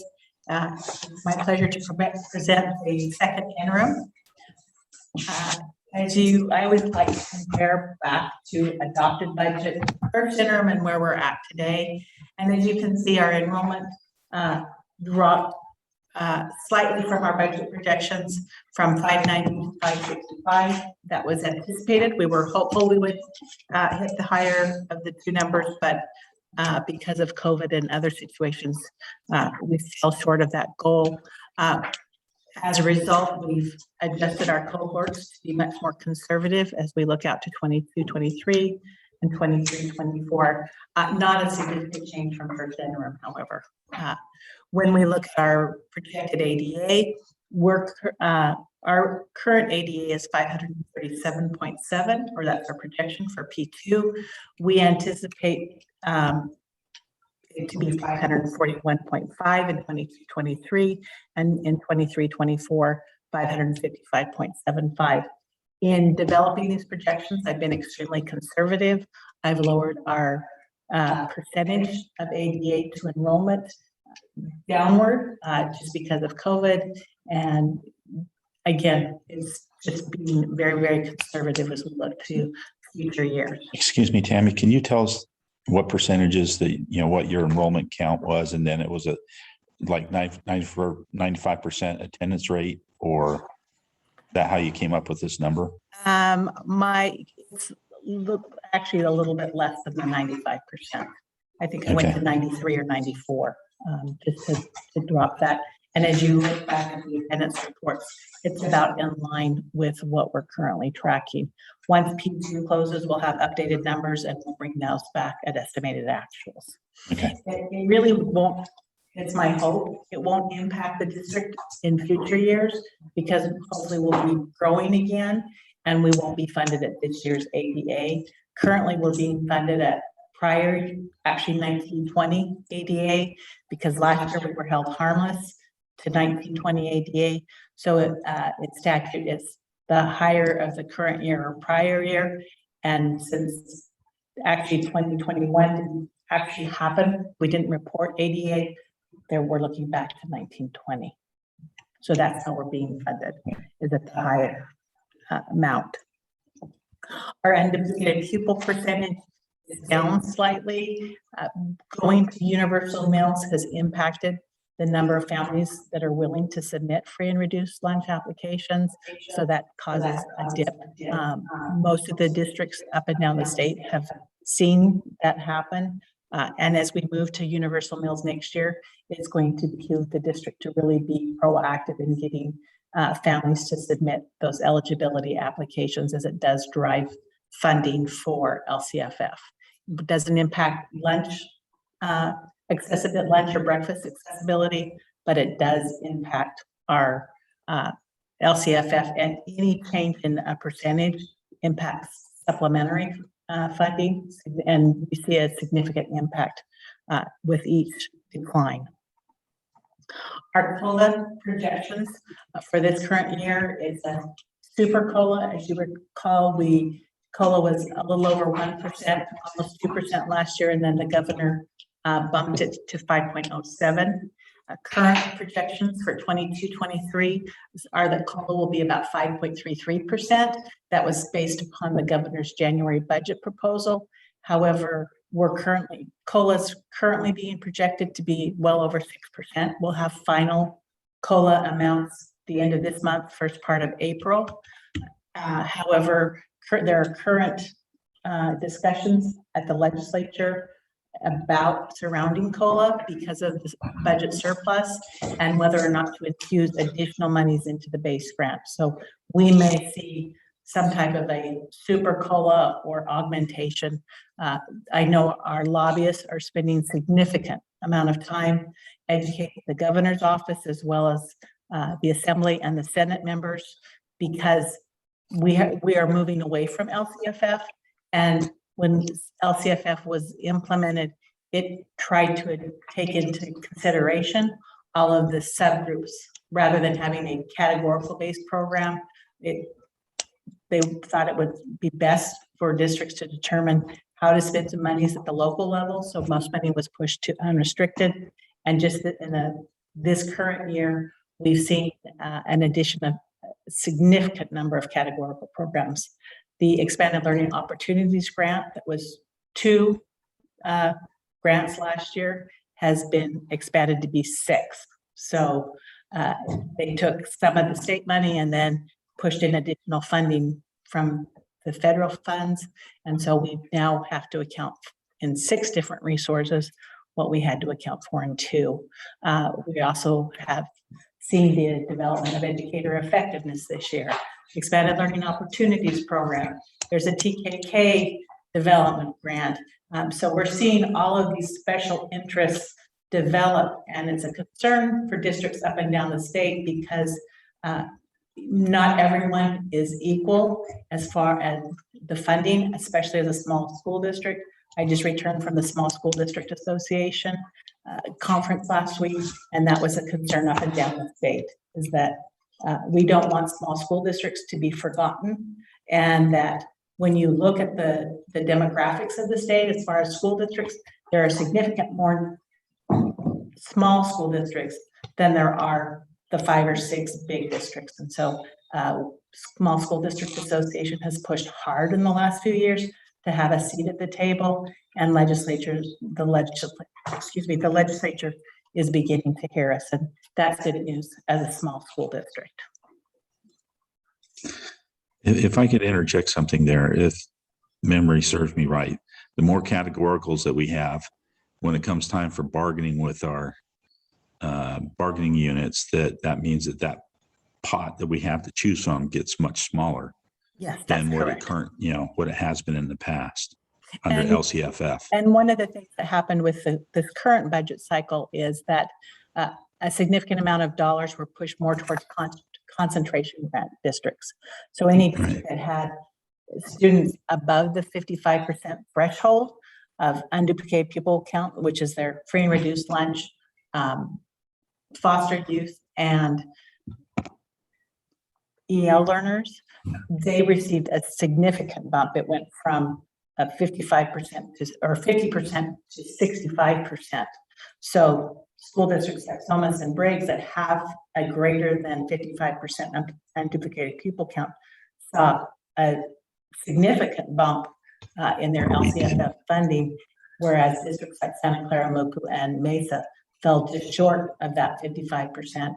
And so we didn't see any of those additional monies. And that's the comments have been made to legislatures that one student who has, you're making entire districts suffer because of your focus on just a handful of districts, but every student should be able to benefit and access education. So that's really where they've tried to change the focus and really push that these surpluses be pushed more towards the base rather than into a categorical type program. The governor's budget proposal, however, in January had a myriad of categorical programs. And so we've been working very, very hard. I'm on the legislative committee for Small School District Association, really trying to allow our voice to be heard and the importance of funding LCFF fully and augmenting that in order, because we know LCFF, when it was implemented, was the base amount. And we really need to make sure that it supersedes the amount, because what's happening is they're taking the calculation in LCFF and the per pupil amount. Well, if you have large districts that have a significant number of unduplicated pupil count and their percentage is fairly high, well, that is skewing the actual amount that's going to the smaller school districts that don't have those amounts. And so it's a topic, it's a hot topic right now in Sacramento, and we're hoping that they will hear us and we'll see some shifts at MEA Revise, because state revenues continue to track extremely well and we're significantly above projections. And so we're hopeful that those monies will be translated to more unrestricted type activities rather than much more restricted, which we have seen in the last 2 years. Right. So if we look at 21, 22, the difference, even though we saw a drop in ADA, we've only seen a drop of about $47,000 in our revenue, and that's only because of the shift in supplemental concentration grant percentages. We're not held harmless in that portion of the formula. In 22, 23, we saw a decline of $182,000, and 23, 24, a decline of $154,000. So as we look at our total revenue, we have seen a significant shift, primarily because we've recognized those federal monies in the current budget.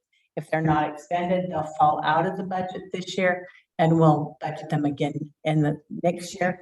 And we know that we have several areas of ESSER money that have not been expended. We did not plan to spend those this year. While they're budgeted as an expenditure, we plan to use those to be able to address shortfalls in staffing and other areas that we have and move and adjust for enrollment as we move through the year. As a small school district, it's very difficult to know where your TKK students are and how many you'll have. And so it will give us time to be able to make those adjustments within the budget. And so we've purposely done that in looking at some of those more quote unquote flexible categorical dollars. They're still restricted, but we do have some flexibility as to how they're used. So just to clarify, if we don't use some funding, it could carry over to the following year, or do we lose it? It carries over. It carries over. Okay. In most cases. It depends on the type of funding. Federal funding is on a 27-month cycle. And so we have 27 months to expend it. If we don't expend it within that time period, then we do lose that funding. But that's something that I monitor very, very carefully. We never want to send any money back. As we look at our expenditures, again, there's this is on the unrestricted side. There's not a significant amount of change, slightly in certificated salaries, and that's predominantly because you have a lot of teachers out on maternity leave this year, and so we've seen a tremendous increase in our substitute costs in relationship to that. Because of the baby bonding time, most teachers are out half the school year now So we've seen an increase of $71,000, a slight increase in classified salaries, and then as a result, benefits are up slightly due to those increases. Books and supplies on the unrestricted side have been reduced, and I still anticipate further dollars to potentially fall out of the budget. We'll watch that very carefully, and as we bring back estimated actuals, and most definitely at actuals, we'll see where we really fall in looking at books and supplies. And services are up slightly. That's predominantly due to some of the additional attorney fees incurred because of the water adjudication. Capital expenditures are up slightly, and that have increased to $18,000. That's due to the hydration water bottle filling stations and the additional amounts incurred for the radios in the bus. And then other outgo is down slightly. So all told, we've seen an increase of about $125,000 on the unrestricted side. Very different picture on the restricted side. As I mentioned, we have budgeted those restricted dollars, especially on the federal side, and you can see where the increases have taken place in books and supplies and services. And most of those are being held in holding accounts as we wait to see what's expended this year and what we needed for future years, especially for the Expanded Learning Opportunities Program. That's the after-school program. Those monies are in holding and a holding account. We have educator effectiveness dollars in a holding account, and we have additional ESSER III dollars that are in holding accounts. So they are being represented as being expended, but we do anticipate those to roll over to future years. As we look at our multi-year projections, 5.5 million in 21-22 in revenue, 5.2, almost 5.3 in 22-23, and then about 5.5 in 23-24. So we are seeing that increase. That's predominantly due to LCFF revenue. And this is again on the unrestricted side. I'd like to, that's actually the money we have choice on how we want to spend that. So I always focus much more on the unrestricted reserves than I do. The contributions. Contribution is those, for example, special education, where you don't receive sufficient funding from the state or from the federal government to meet the requirements of IDEA. So there's a contribution from the unrestricted side to the restricted side. We have some positions in REAP, which is our rural education grant, and that's where we have several of our IAs and duty supervisors. Those it falls short slightly, and so there's a contribution. We have in a locally restricted fund the field trips, because there's a contribution that comes from the TFO and from the foundation. And this year we had greater expenditures because we allowed more grades to attend because of COVID. And so there was a greater contribution. So all of those are taken into consideration as we look to make sure, because you can never end, or I shouldn't say never, we've seen it happen in the last year, but you cannot close the year with a negative resource. We did with the ESSER dollars, but that was an exception. And normally the rule is that you cannot close your books with a negative resource. And so there's funds that come from the unrestricted side to help make those resources whole. Multi-year projections, currently we're projecting about 5.5, almost 5.6 million in expenditures. That goes up slightly for sets and columns, and increases employee benefits, PERS, and those continue to climb. 5.6 in 22-23, and almost 5.8 in 23-24. And with the next slide, we do see a little bit of red, but as you know, I'm extremely conservative as I approach the budget, especially future years, because there are so many unknowns. And so in 2023, we're anticipating deficit spending of 400,000. In 23-24, we expect that to shrink to 228 as we see more students return to Mesa, we anticipate that shift. And then also as we do some changing in staffing and various programs, as I mentioned earlier, we do have the Expanded Learning Opportunities Program. That's a grant for extended day, 9 hours of education. Currently, we're funding the after-school program with unrestricted dollars, supplemental concentration grant dollars. So we'll be able to utilize that grant to help offset that. So we'll see some shifts at budget, and we'll see that those projections improve. However, that being said, we still anticipate at 23-24, even with that deficit spending, having reserves of about 13 or 14%. So while it looks a little bit daunting, in all actuality, we're doing much better than many of our neighbors who have reserves of less than 3%. So, and then as we look for other funds, we've been planning, as we look to your cafeteria fund, you can see there's an increase. We're looking to spend down some of that money. We can not hold more than 3 months cash according to the calculations. And so we're looking to do some cafeteria improvements, a new kitchen equipment, and we'll spend that down as we have an agreement with the state that requires us to spend those dollars be less than 3 months cap to holding 3 months of cash on hand. Okay, can I make a comment about the previous slide? Yes. That I think is really important as far as these balances. The comment that you just made, the reason why as we project out here, most people keep a 3 to 5% ending fund balance. And should they see such a hit in negative spending, that could wipe them out. This is very important for when it comes time to bargaining with our certificated and classified group, saying that, because I know in the past, they've always tried to say, well, your ending balance is so high percentage wise. And it's because of these things is that we need to keep it there.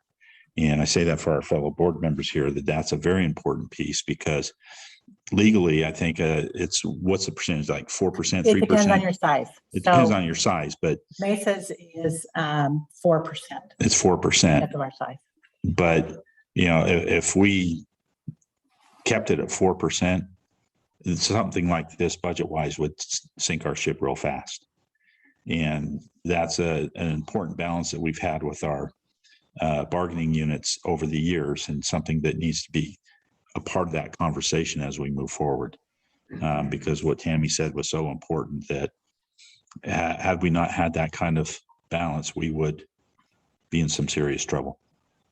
And many of our neighbors are. Yeah. And districts up and down the state, especially as the one-time monies that we've received in the last 2 years have really masked the fiscal situation of many districts. They've been able to use that to maintain current staffing levels, and but they're still deficit spending on the unrestricted side. And so it's important as we move forward to correct that. It's something I monitor very carefully and look toward. It would be my preference that we're above 20% reserves.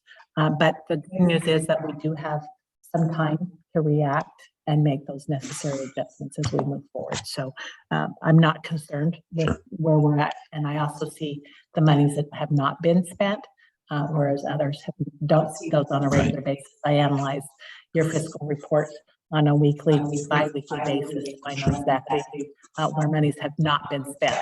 So I'm not concerned as we move forward, but they are budgeted. Yeah, well, I know that you're not concerned. I'm not concerned, but my fellow board members here, sometimes, I've seen the bargaining unit saying that's such a high percentage, and they go for it, saying that we need there. But for example, an unduplicated pupil count, that could be the difference of 1 or 2 students for us that would put us over or under. Whereas in other districts, it could be 50 students. Right. And so it's, our budget is so much magnified being a small. And so we need to do those things, because if we followed like all of the larges and at 4%, we can maintain ourselves, maintain our budget, and get our, fiscal letters saying that we comply. Have we not planned and taken this. And this is comes from the fact that we have bargaining units that we've worked closely with over the years that understand this. And it's an important thing to, We educate every to time. we're at the educate table. every time. I know that you guys do, but we're not sitting at that table, and it's good for us on this side to hear that. That's why we do these things. And we In a have a large great district, the relationship. reserves are 3%. Yeah. So any Yeah. district, I believe it's over 2,500, ADA has a 3% reserve. Yeah. And most operate at that level. LA Unified operates at a 3% reserve, and they're in deficit spending. Right. They're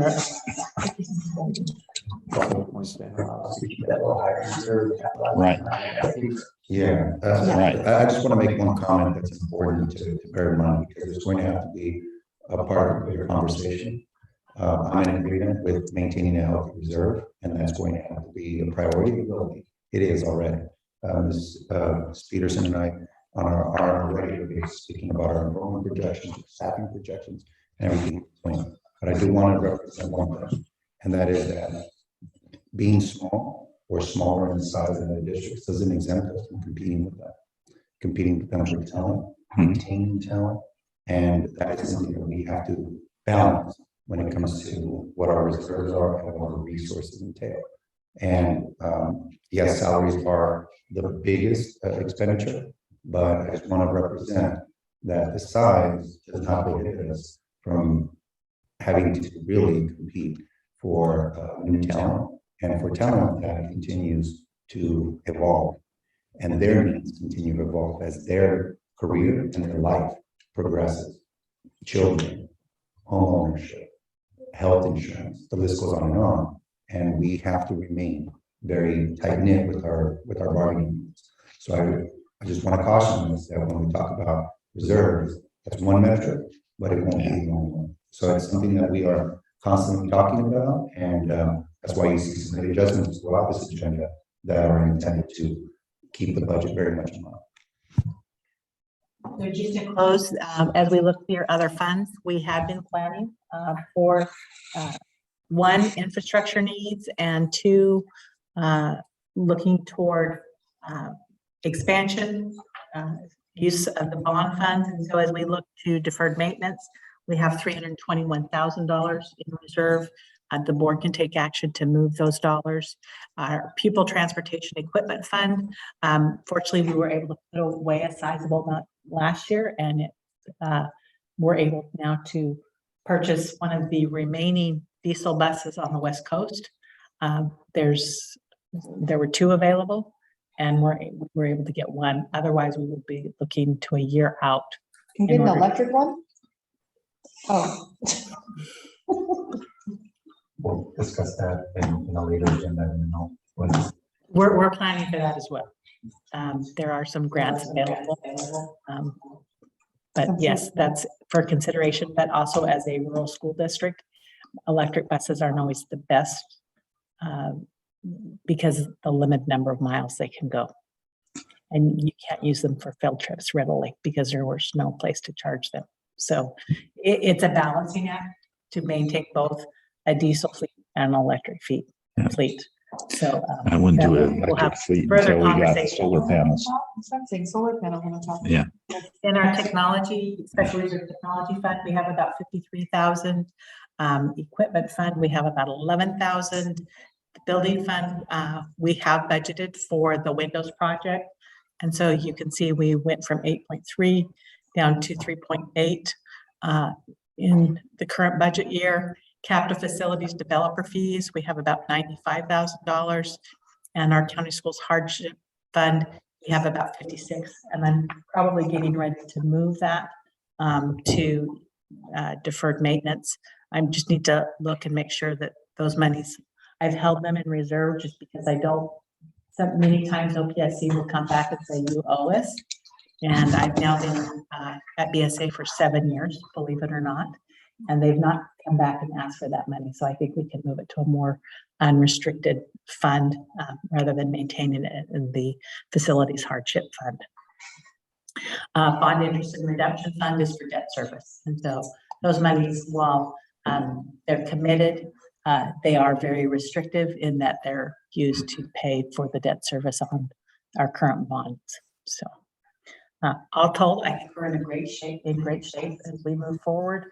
I look forward to, we're already talking about budget development, so we will bring information back and with any updates as it relates to that. Any questions? Already asked. No, so no questions. I was just looking, part of this is the certification of interim reports. There's a few things in there. I just a question on that, because it's all under the same adoption of the report. There's a couple items that they want it says met or not met. Right. And I know we've gone over this before, but none of those are any, they're all issues that explainable and within everything else. Okay, So with that, I just want to make as sure. part of our reporting and the Assembly Bill 12,000 requirements, there are certain criteria that have to be evaluated as we prepare first interim, second interim budget. And the only time we don't answer criteria and standards is actuals, unaudited actuals, because it's done. So this goes through, and there's some red flags that the fiscal management crisis team looks at as they are helping districts, as the county is looking and evaluating your projections. They look at these, and if you had significantly more not met, then there would be concern. Basically, it's, do you recognize this is a concern, and are you addressing it? And if you were to look to the back of the document, the criteria and standards, anytime it's not met, there's an explanation. Why do we not? Why are we not meeting those requirements? And so it just reflects all of the various questions in the criteria and standards and determines whether or not it's a concern or not a concern. And the county does use that as they're evaluating and preparing the letter that they send out to each of the districts. Okay, all right, thank you for clarifying that. All right, any other discussions or concerns regarding the second interim report period ending January 31st, 2022? Okay. All right, all those in favor of adopting the second interim report for period ending January 31st, 2022, all those in favor? Aye. Aye. Those opposed? None? Okay, thank you very much, Dan. All right, so next item is the consideration of acceptance of certification of signatures for the period of January 1st, 2022 through June 30th, 2022. Can I get a motion for that? I so move. Okay, can I get a second? One second. Okay, any discussion regarding the certificate of signatures for January 1st, 2022 through June 30, 2022? Is this different than the one we signed in January when we took new office? I believe this is the same one. We just had a signature, to catch up on signature. Yes, we just need to update the signatures and in particular add Mrs. Torres to it as well. So do we need, so all of us need to sign that document? then? Yes, then we all have to sign. Okay. That is correct. Yes, this is correct. Okay, any further discussion? Okay, all those in favor of the acceptance of certificate of signatures for January 21st, 2022 through June 30, 2022, all those in favor? Aye. All those opposed? Okay, approved 5-0. Next item is consideration approval of the School Works Incorporated agreement for level 1 developer fee justification study. Get a motion for that? My motion. Okay, for the approval, but can I get a second? I'll second. Okay. All right, so discussion. Maybe you can give us a little more enlightenment on this one. Yes. So every 2 years, the state allocation board evaluates the developer fees that are collected by a school district. Because we are an elementary district, we share the amounts with Oxnard Union High. They receive 1/3 of the rate. We receive 2/3. The state allocation board just met. Normally they meet the end of January. That meeting was postponed, or the decision was postponed because of the significant increase in those rates. And so they wanted to make sure that the data they had was accurate. So those rates have increased to $4.69 per square foot. And so anytime there is any type of home, residential development additions, developer fees are collected on anything over 500 square feet. of livable space. So it's important that we maintain current, and in order to increase the district's rate, we have to go out for a study. And then once the study is completed, the board passes a resolution, and then after 60 days, we're able to increase those rates. Currently, Mesa is, we're using the state approved rate of $3.20 because we have not done a study in the last time we did a study was in 2012. So we want to update that to our most current rate. It's not always fiscally sound to increase that rate, but because of the significant difference, we feel like it's important for the district to reevaluate and increase those fees so that we can collect the higher rate. Do we have any developments coming within the district? Probably no new developments, but many times if there are additions, those types of things. And so these monies go into Fund 25. So as you see that the developer fee fund, that's where those dollars go, so that anytime there's any type of growth within the school, we can tap those monies and pay for the infrastructure changes that are needed for growth. There's not going to be any development because of all the solar stuff passed. Well, the only place would be, there's a few, are there any empty lots in Bella Vista? There's I think 2. Yeah. Yeah. But the thing is SB 9 passed. And so that allows ADUs also have to be added to properties and have junior ADUs as well. Now you can have multi-generational compounds on less than. So there's a lot of potential for people to expand on their own properties now. Right. So I think that's where you're going to get it in Right. the district. You're not going to get development. No. But Yeah. you'll get added I agree. ADUs and junior ADUs. How much do you normally collect in 1 year? We present a report every December, November or December. Our most recent, I can tell you that right now.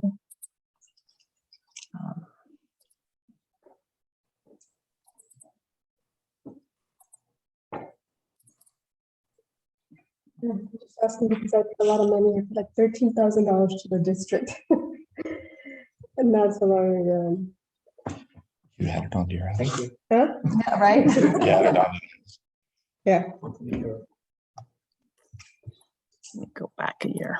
I'm Yeah, very the familiar. ADU and the lot splitting is going to allow for a lot more construction. So I think the big thing is the cost of 2,200, as she said, it's not financially necessary. We haven't done it since 2012. That was the study, right?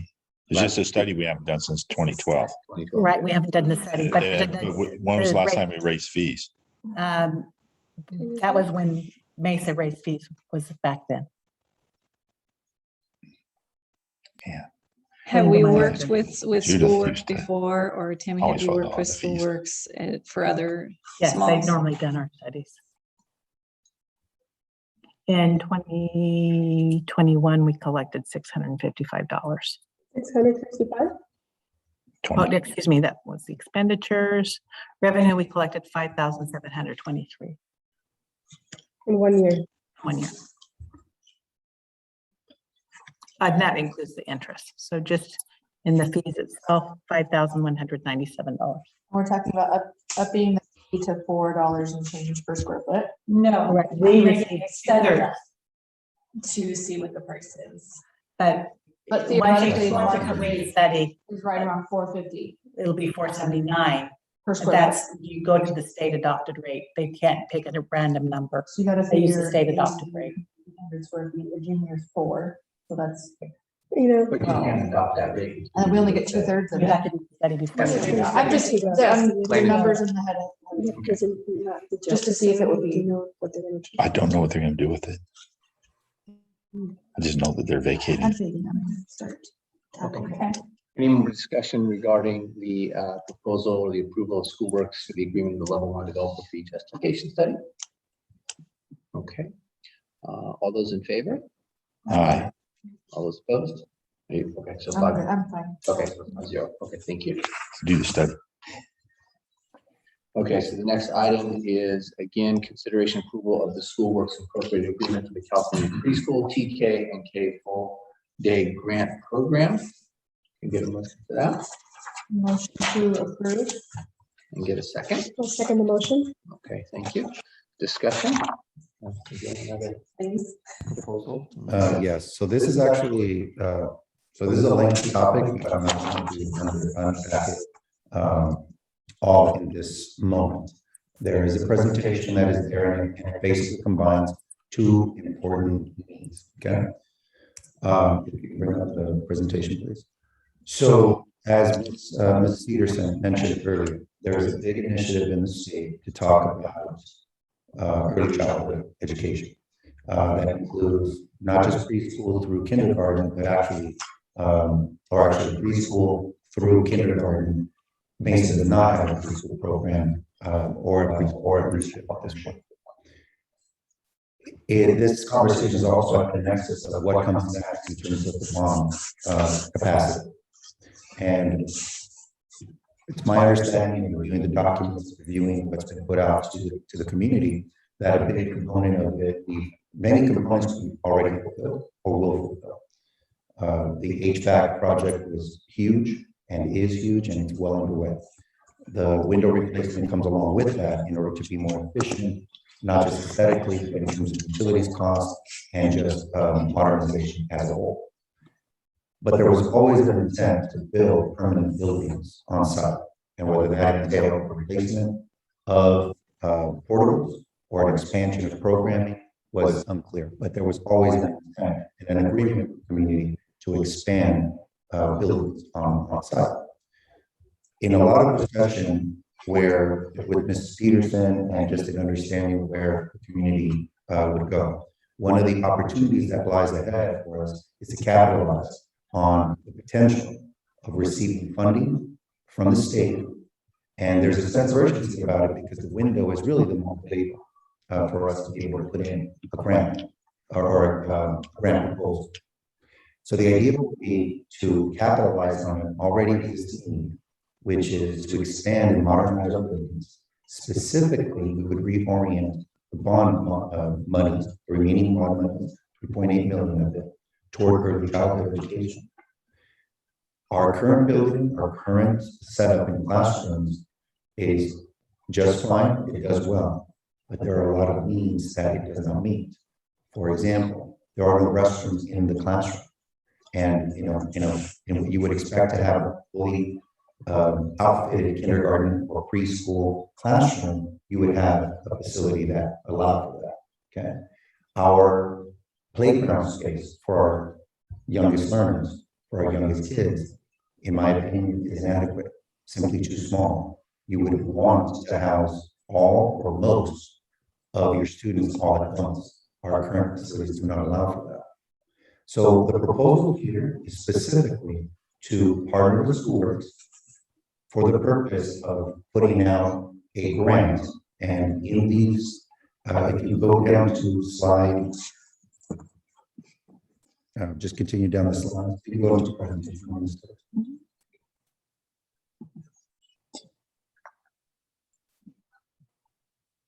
Okay, so this has to do with eligibility and how that has shifted. And the expectation is that we will, the march is toward a universal preschool program, which would at least encompass 4-year-olds and up. And so that's where the state is trending, and that's where education in this county is trending. So as you continue, I just want to get to the next steps. Okay, so for one step before that, in this slide deck, this is what it would look like with a full standalone TKK classroom with a minimum of 12 students. Right? That way we don't have a commingled TKK classroom. That much from a programming standpoint is well underway. How it starts to impact our ability to grow our program is because we do not have the adequate facilities to pull it off. We do not have the ability to be able to expand, for example, or even partner, or even consider partnering around a preschool program. As we start to perhaps receive greater interest in our preschool, in our TK program, there's going to be considerations for that. For example, what happens if we outgrow an appropriate size, 24 students or beyond? So this is really about positioning us for the future and capitalizing on some grant dollars that may extend the amount of money that we have toward building facilities. So if you keep going. Where would you build? So where we would build we would have to identify a location preliminarily. It would be a replacement of these portables here to my back, where the middle school PE area is housed, okay, adjacent to the baseball field. And there's reasons for that. Number one, it's close to a power source, which means that you don't have to run electricity across the campus. Number two, it would keep us proximal to a point of entry here on campus. So it would basically shift the entry to a preschool facility, I'm sorry, an early childhood facility from where it's located just a little further down. And it would be still an opportunity to enclose that, because part of the expectations and the regulations with early childhood is that it be a self-contained area. Okay, so we would be talking about modular buildings, which are permanent. They're just preset to Department of State Architect specifications, which expedites the process at a much lower price point, much more attainable. And Mrs. Peterson and her team at BSA have already done the legwork on this with MUPU specifically. MOOC is installing portables, but Briggs is looking to do modulars. Briggs is looking at modulars. So the idea would be to create, in effect, a center, an early childhood center, and try to capitalize on the possibility of us receiving funding through the state. Okay. And increase enrollment. Well, the enrollment, of course, would be part of it. There would be, if we wanted to just think in very clear terms, having a new facility that captures the interest of families who perhaps are first-time families who don't necessarily have connections and ties to Mesa. Or even if they do, they would see the modernization taking shape and be able to look at their students as having a really phenomenal start, not just in terms of the programming, but in terms of facilities as well. And it also provides stability. As you know, as we look to kindergarten cohorts, it's always difficult to obtain those projections. As we begin to receive 4-year-olds, we're going to be competing with every surrounding district. Every district is accelerating their admission into TK. The current proposal is that currently it's December 2nd is the cutoff date. The current proposal is to February 2nd, but we did a poll of all the CBOs in the county, and almost every single one of us said our plan would be to expand it through the end of the school year, just so that we can capitalize and ensure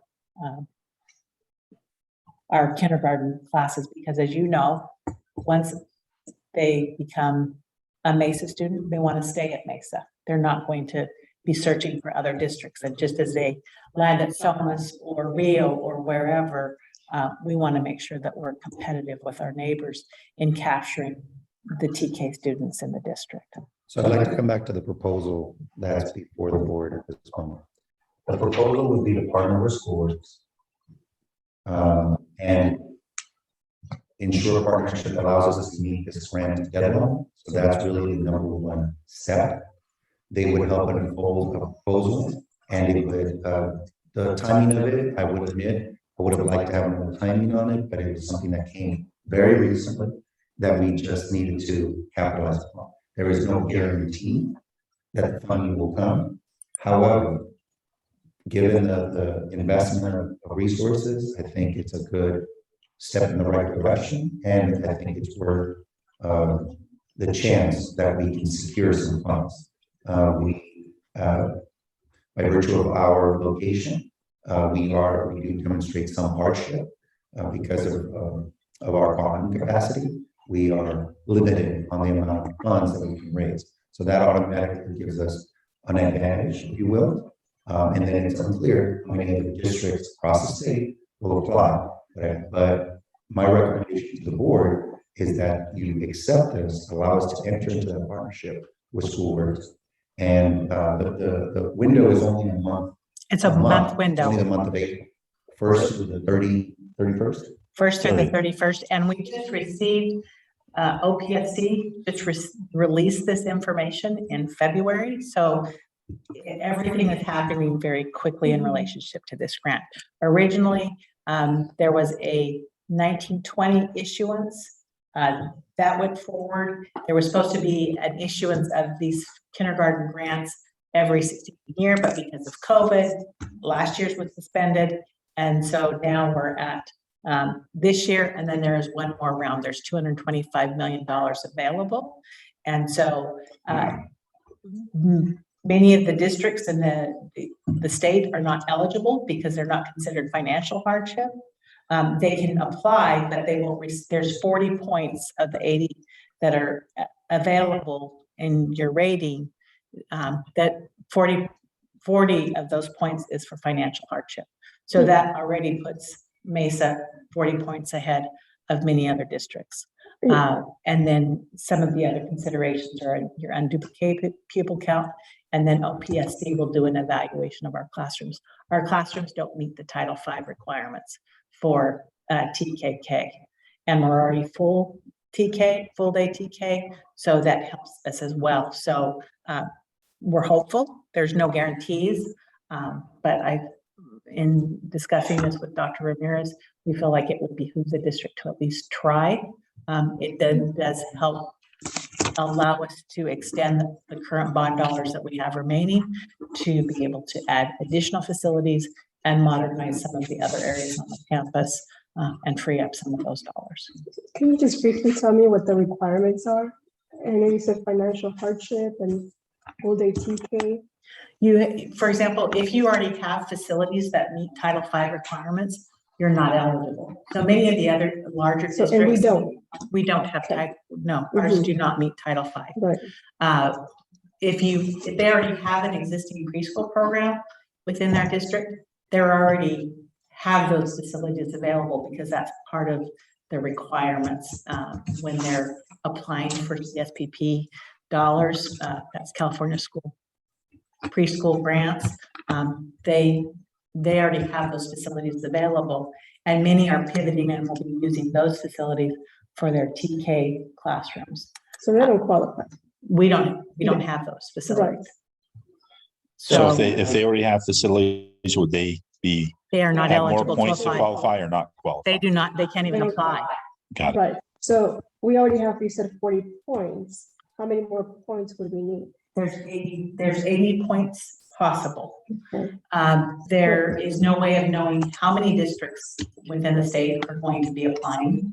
I know that Somas and Briggs are applying. They just approved their agreements because none of the three schools, Briggs does have some Title V kindergarten classrooms, but they do not have a Title V TK classroom. And they're also looking at adding preschool.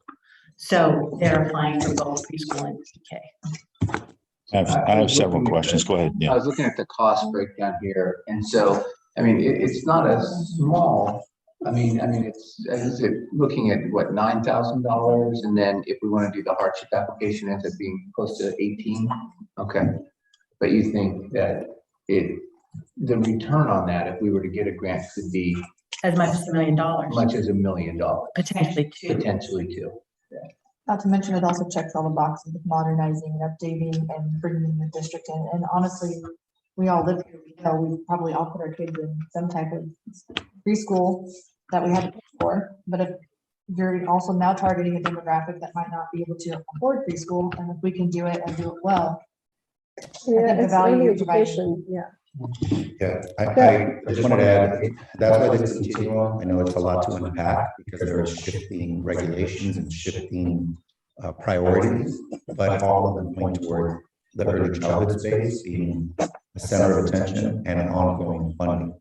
So the idea behind this is to combine modernization, extending grant dollars, Bond dollars, capitalizing the potential of grants that may be available to us.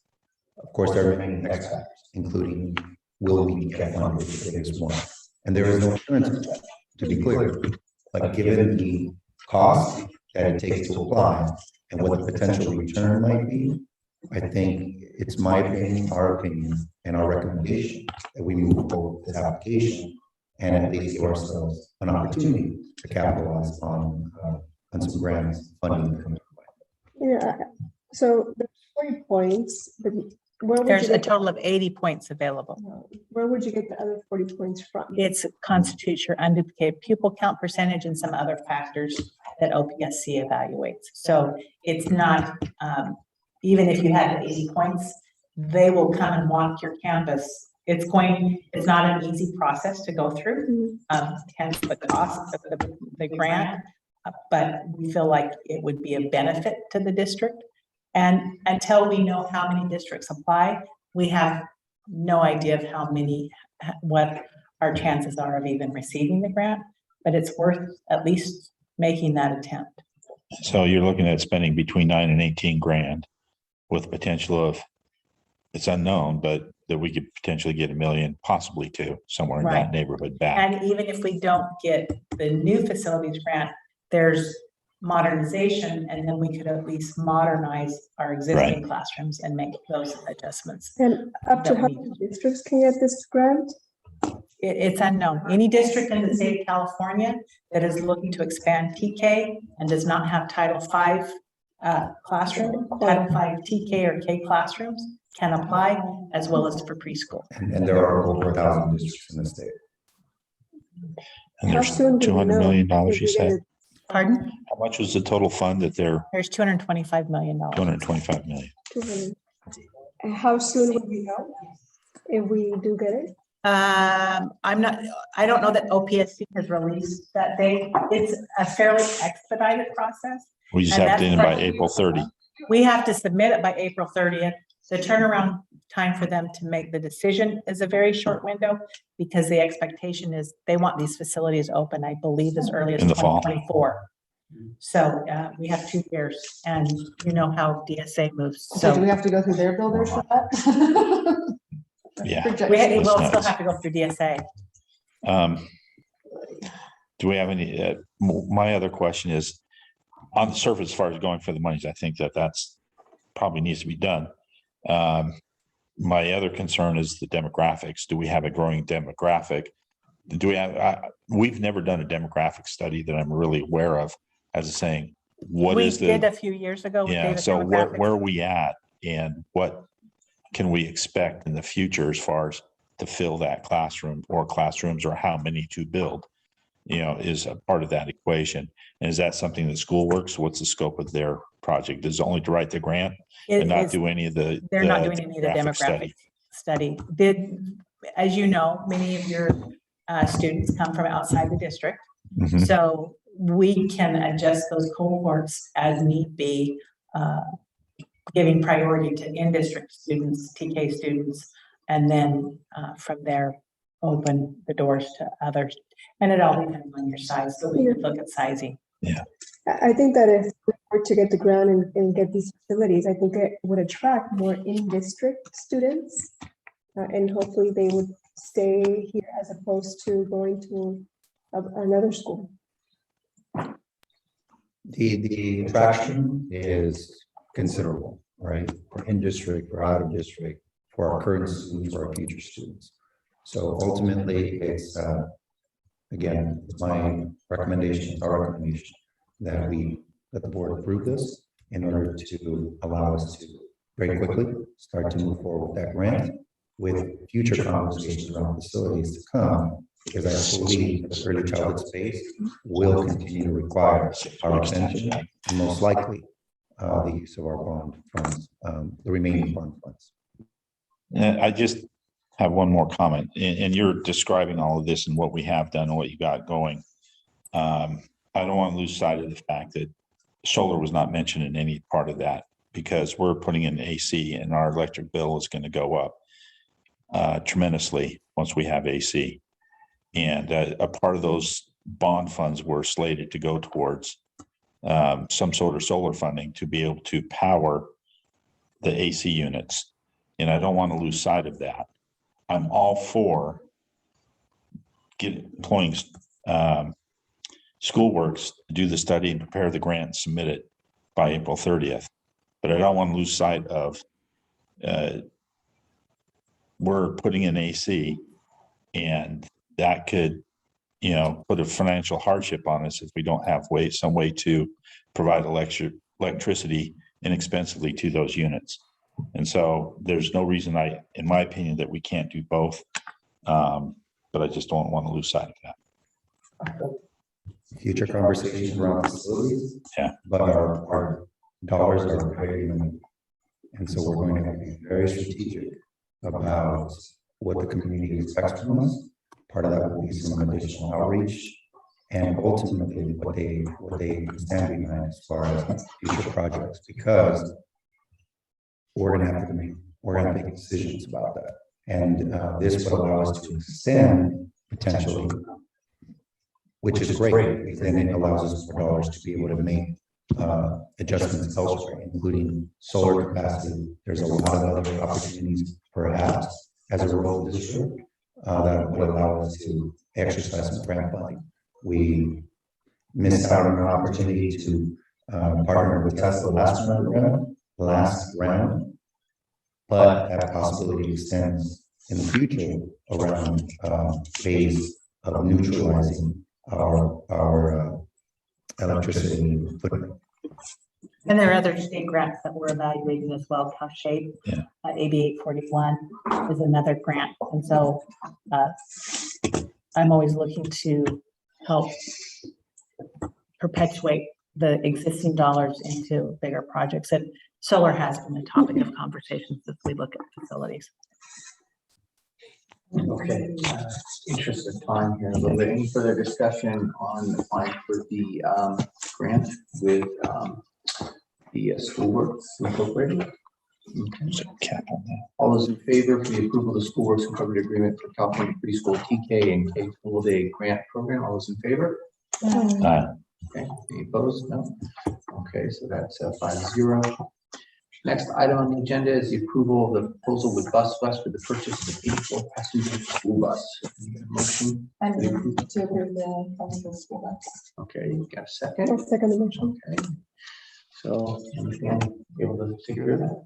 Yes, so we were able to secure this purchase through some communication and collaboration with BSA.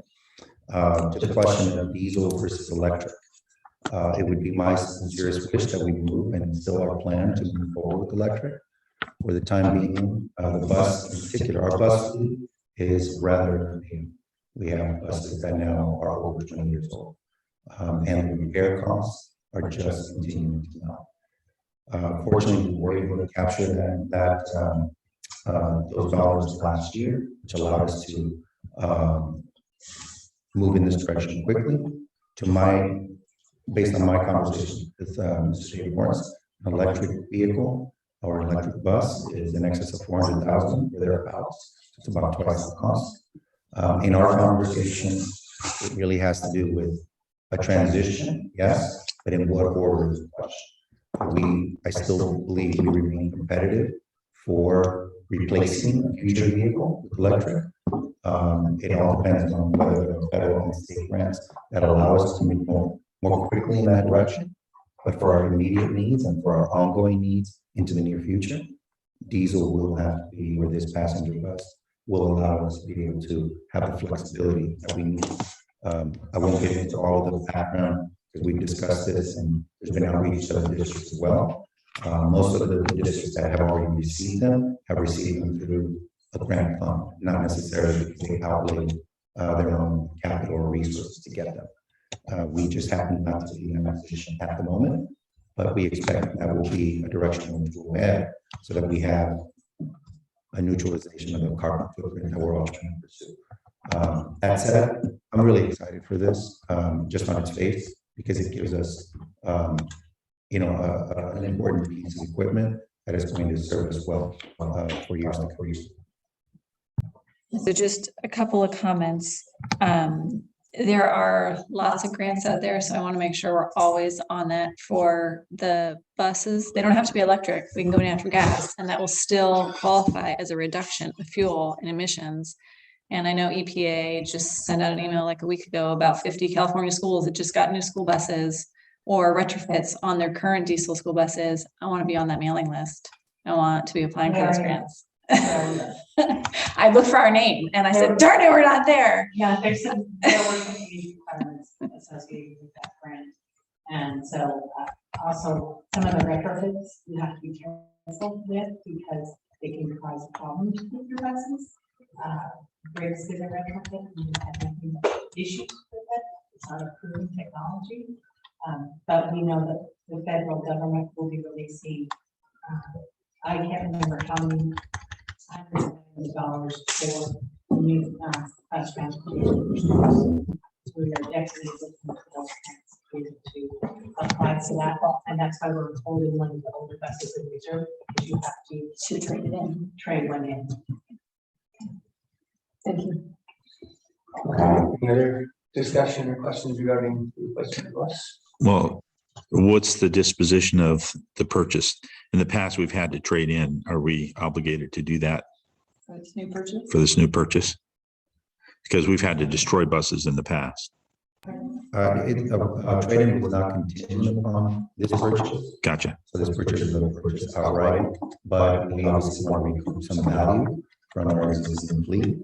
So that's going to be part two of this particular discussion. And obviously we want to be very strategic about that so that we remain competitive for the future. Plus, this is the work order says this bus won't be ready for at least 6 months. Right. So we're still wanting to keep all of our buses for the time being.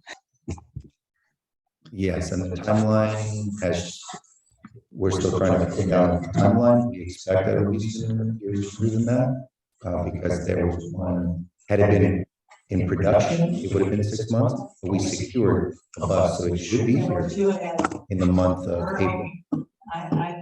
It was my understanding that by the end of the school year, not much sooner. Okay, the invoice that's in here said 180 days was the. But we know that in our specific conversation with bus ones, they literally have a vehicle, which is why time was of the essence. Okay. Any other questions, any other concerns or discussion? Okay. All those in favor of the approval of the proposal of the bus flex for the purchase of the 4-passenger school bus, all those in favor? Aye. Any opposed? None? Okay. The next action, our next item is the approval for the proposal with bus flex for the new bus camera purchase installation on said just recently approved purchase order for bus. Make a motion. Okay, second. Okay, any discussion on that? The only discussion or point of update is that it would bring this system would be consistent with our vehicles and all of our cameras are operational at this point. But I guess my question there is if we're taking a bus out of service that currently has a camera, we can't refurbish or reuse any of those. That one didn't have a camera installed because it was intended to be replaced. I want to say it was 2 years old when the camera system was installed.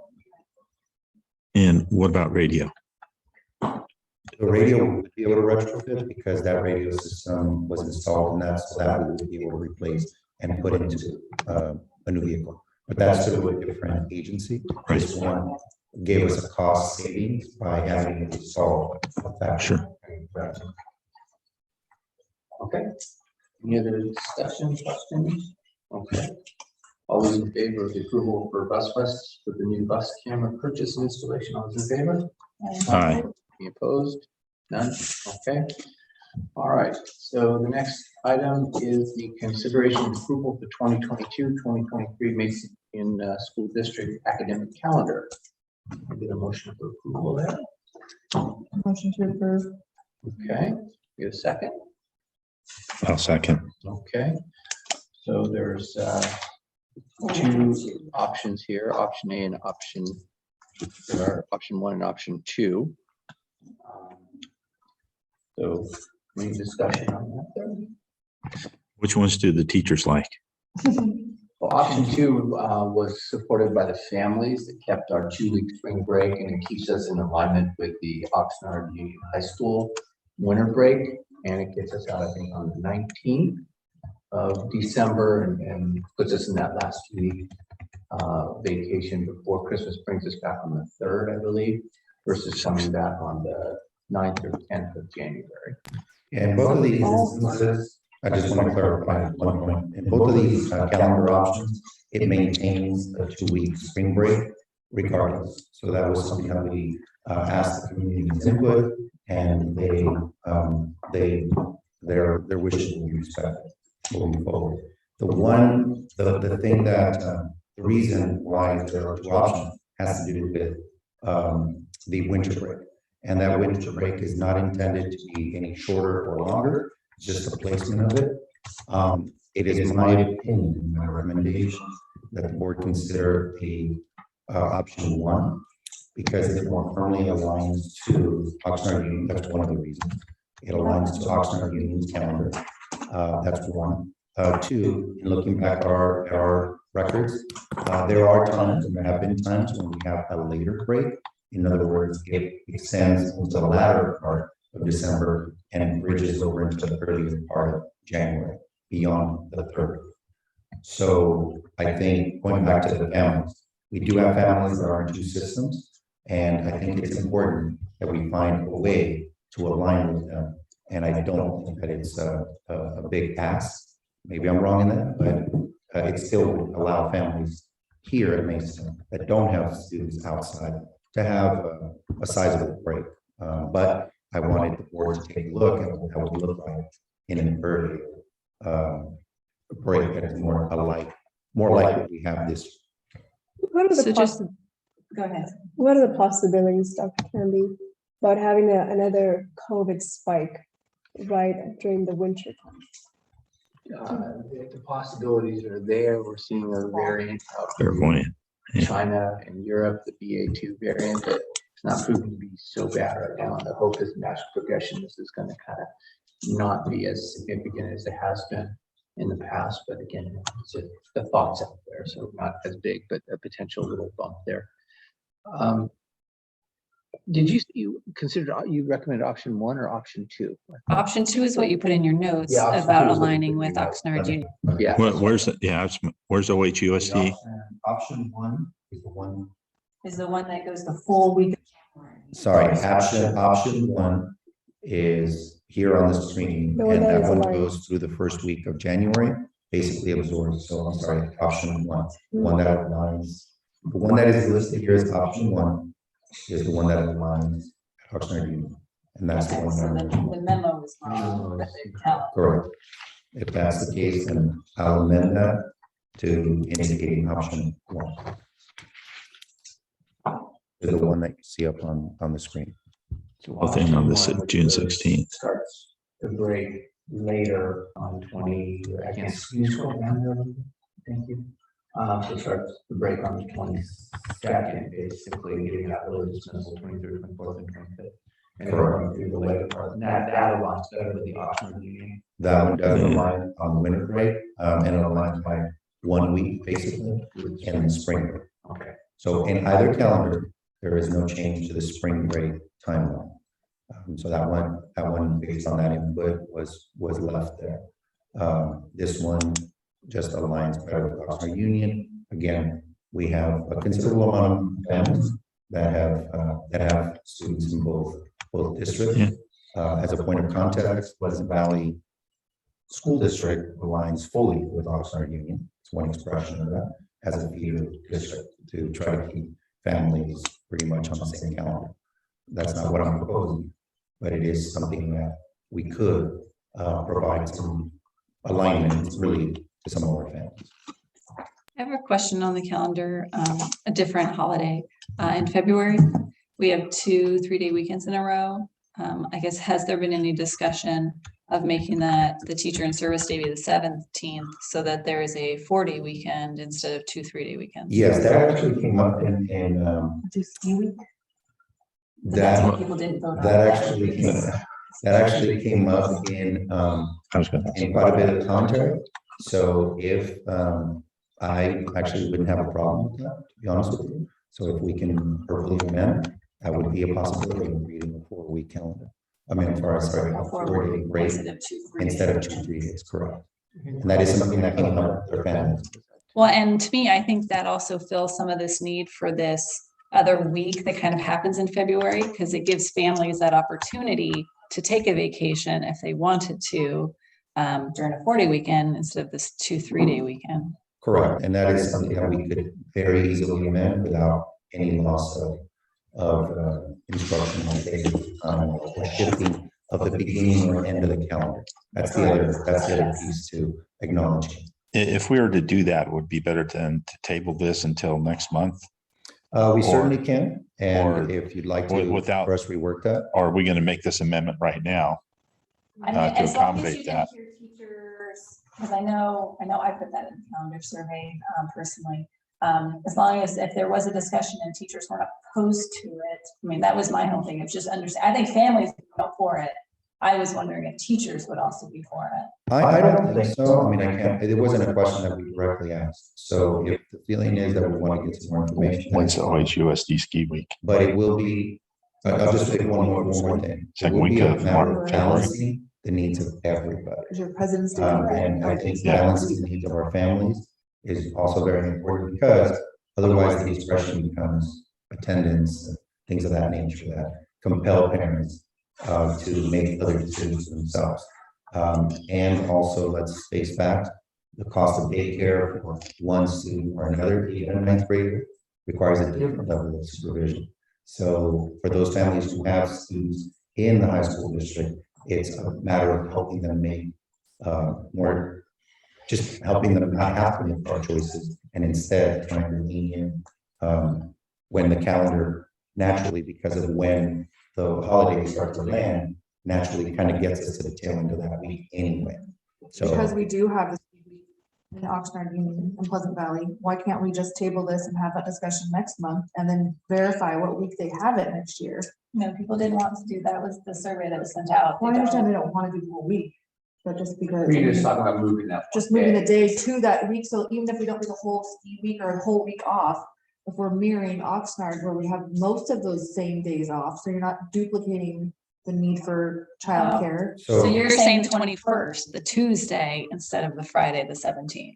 yeah, I'm just saying, because if it correlates with school is what I'm saying. Yeah, here's what I will tell you. My experience in I see what you're developing saying, these calendars, Jamie. is that we have to be very careful with this becoming an invitation to take additional days. It's just a very you know it's gonna delicate do that. balance. But that's the problem with these 2-3 days, is because it's not enough time to go anywhere. Correct. So let's see, this is what I'm gonna propose. My recommendation really will not differ a month from now in terms of what I think is right for that group of families that I think is an important block for us. And they're a minority, so we have to keep that in mind. That said, we could shift that from that Monday to that Friday, with something that came up quite a bit in the commentary. I don't believe it will create any issues, even amongst staff. It's just a matter of mentally preparing for professional learning day on Fridays, on Monday. But we can work through that. That's not something we can't work on. So if we want to table it, this could be just an input session, and I can bring something more polished back in April. So Teachers are they're gonna want to come to school on a day that they would normally possibly have off though. So it's a contract day, and there's a difference. There's a difference. Okay. There's a school calendar, so that's what this is. It's a school calendar offering. But part of this is also embedded in this is a work calendar for our certificated teachers. So we'll have something more around a holiday calendar in April. So we're So we have to have those days. The So provision, Lincoln's has to be held either the Monday or the Friday of the week of the 12th, February 12th. And then Washington is the third Monday.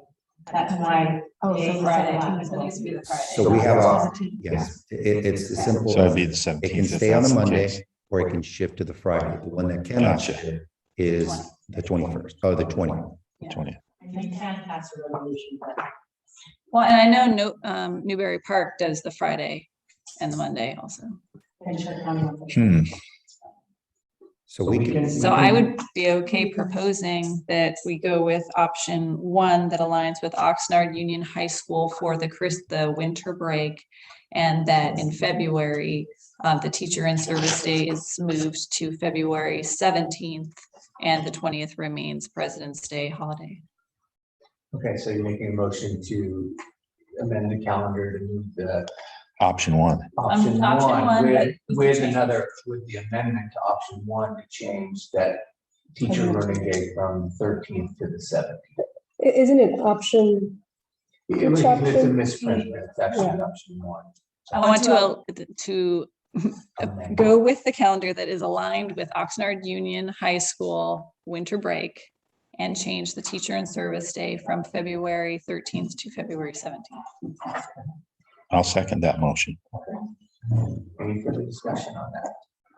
Okay. I understand. So all those in favor of okay. All those opposed? Aye. Okay. I'm not an opposed, I'm an aye. I understand. Okay. All right. And so that's to make that change. And so now we need to vote on a calendar, Yes. which has been moved and seconded. Do we approve the 2022-2023 Mason School District academic calendar? The option one as amended. I just want to clarify, I'm looking at the option number one, and I understand what you mentioned about typo. Just to clarify, the school, Oxnard School District, there's winter break begins December 23rd and it ends January 6th. Yes, Okay, so that's option one, right? that's option one. And technically it starts, Right, that's option one. that's option one. With the Because we have with the verbiage of Oxnard information. Union, so we I'm rather- not saying an option number, I'm saying we align with Oxnard Union for winter break and we move that teacher. And that's what we approved. So therefore, whatever Oxnard is, that's what we do. That's what we'll go with. We don't need a And whole nother motion. Well, no, we had to make the motion. Now we have to approve the calendar as amended because we changed it. no, we approved the amendment We just voted that we would amend it. to change that one day, the 11th to the 5th. Okay, so can I get, No, it's just a vote No, now. we already made a motion to the calendar. All right.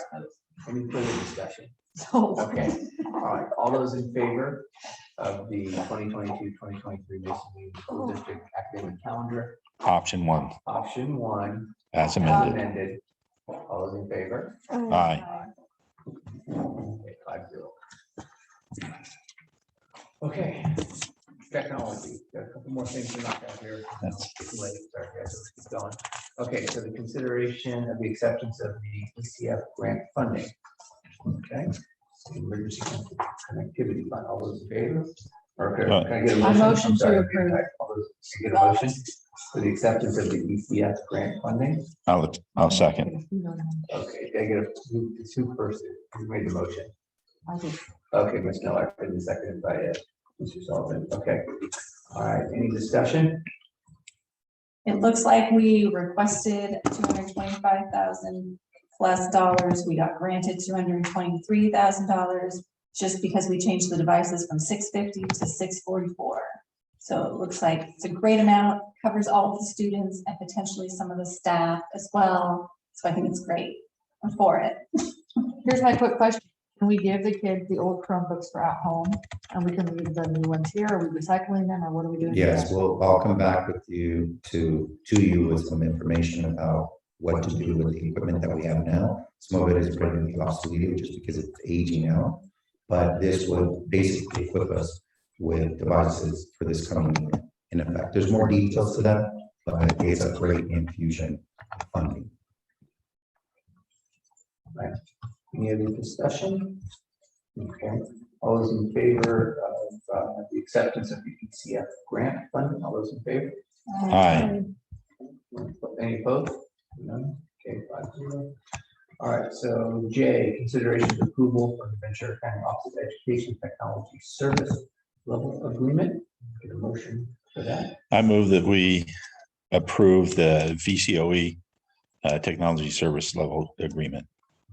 I second. You have a second? All right.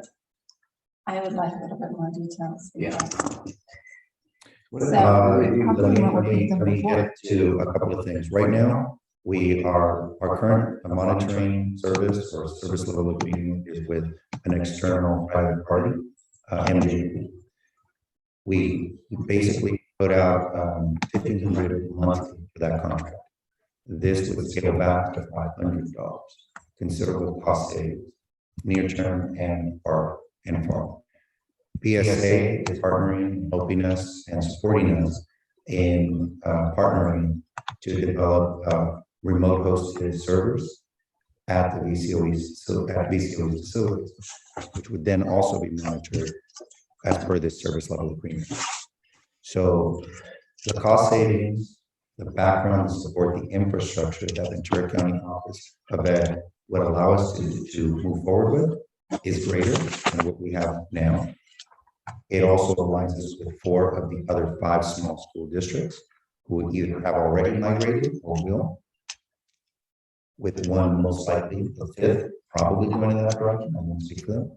So I think all in all, it's a great partnership, and it provides us a quality service, at the very least, consistent with what we have, and at the very most, exceeding what we currently have because of the partnership and the existing partnership we have with them already. Is this a new suggestion? I don't remember this being an option before. It's always been a benefit. Well, I thought we were getting service from VCOE to a point, but we were purchasing, new purchases were basically going through MJP. With what Dr. Ramirez just said, if we're going cloud-based, that shifts the cost of maintaining servers here to the VCOE. And is this the cost of that maintenance and future purchases covered in this monthly amount? Or will we be receiving allocation from VCOE from time to time as they do upgrades? We haven't discussed all of the infrastructure quite yet, but I can tell you that PSA we've been having this discussion with PSA as far as us moving in this direction for quite a few months now, actually more over a year. And the next question along those lines has to do with licensing of the operating system and supporting software. Is that something that VCOE will manage, or are we still responsible for that? We are still responsible for it, but we have reviewed licenses such as Sophos, which is a firewall and security with our MJP provider. However, those will transfer because they are under our license. So that we either schedule it to sunset in alignment with this possible transition, or we will retain it and manage it in this transition over to VCOE. There will be additional conversations to be had around operating systems because we are shifting from Microsoft as an operating system for student devices to Google Chrome. Google Chrome. So there will be some additional cost savings there as well as that device and operating system shifts as well. And my last question regarding this has to do with bandwidth. As we go cloud-based and we're not going internally here, do we have sufficient internal infrastructure, either wired or wireless, and bandwidth between us and VCOE? We have over 1 gigabyte of speed. So, I mean, 1 gigabyte of speed. So that should between us and, yes. Is that internally or to VCOE or both? To VCOE, and I don't have to check out because we just upgraded as part of our last E-rate project. We upgraded the fiber here on the site. Okay. Any other questions or discussion? Okay. All those in favor of the approval of the change from the Ventura County Office of Education Technology Service Level Agreement? All those in favor? Aye. Any opposed? None. Okay, 5-0. All right. Next item is the consideration of adoption of resolution 21-22-10, temporary employee notice of release. Is there a motion to adopt the resolution? I move that we adopt resolution 21-22-10, temporary employee notice of release. No second. Any discussion on this item? This is a routine thing. Okay. All right. Hearing no discussion, Housekeeping. all those in favor? Aye. All those opposed? None. Okay. Next item is the consideration and adoption of resolution 21-22-11 to reduce or eliminate classified services. All right. Get a motion for the adoption. I move that we adopt resolution 21-22-11 to reduce or eliminate classified services. Second. I'll second the motion. Any further discussion or questions on this? Okay, hearing none, we'll go to vote. All those in favor of the adoption of resolution 21-22-11 to reduce or eliminate classified services, all those in favor? Aye. 0. All right. Next item is consideration and adoption of the December 2021 CSBA board policy revisions to the sections listed below. All those in favor for the adoption of those? No, how I about if we have move the to motion? adopt the December 2021 board policy revisions as presented or amended. I second that motion. Okay. Discussion. For a few of these policies, MESA should choose which criteria best suits our school system. And so there are recommendations here from Dr. Ramirez that we approve option 2 for 2 different policies. One is AR 4217.3 and the other is AP 5148. So I would amend it that we approve for option 2. Okay. Oh, do we also need to do that 61.7.1 for this? And also BP 61.70.1 so that we can take students who turn 5 between September 2nd and June 30th for the 2022-23 school year. Is that also an option 2? It's not an option. What about 5148.2? That was the 2 options. Those are the 2 option 2s. And then the other was the amended 6170 for the extended PK. Okay. That was the motion, right? With the And amended, with the amendments. Well, we I have said it's to, presented or amended. Yeah. So right.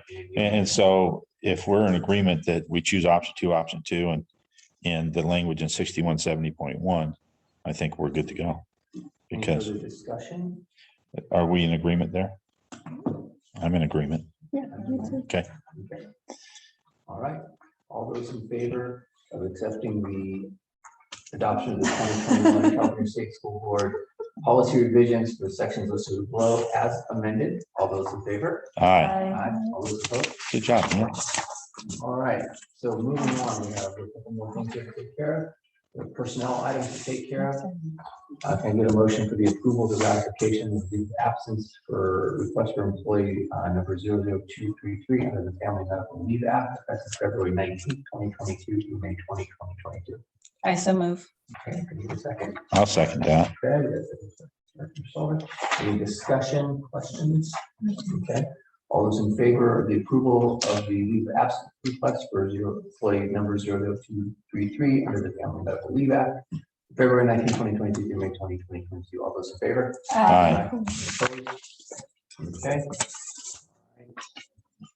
And then the next personnel item is the consideration and acceptance of the resignation of Kelsey White, kindergarten teacher, effective June 30, 2022.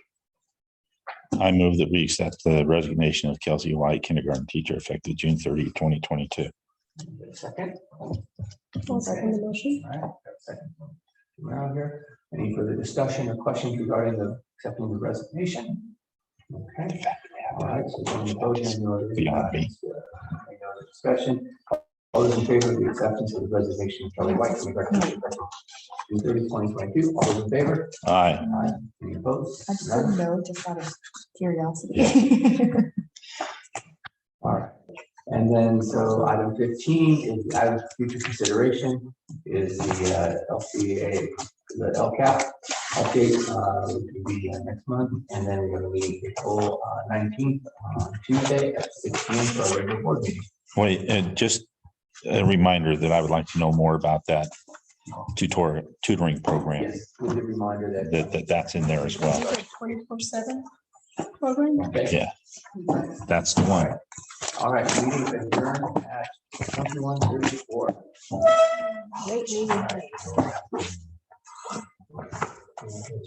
Oh, I'm sorry. let's see.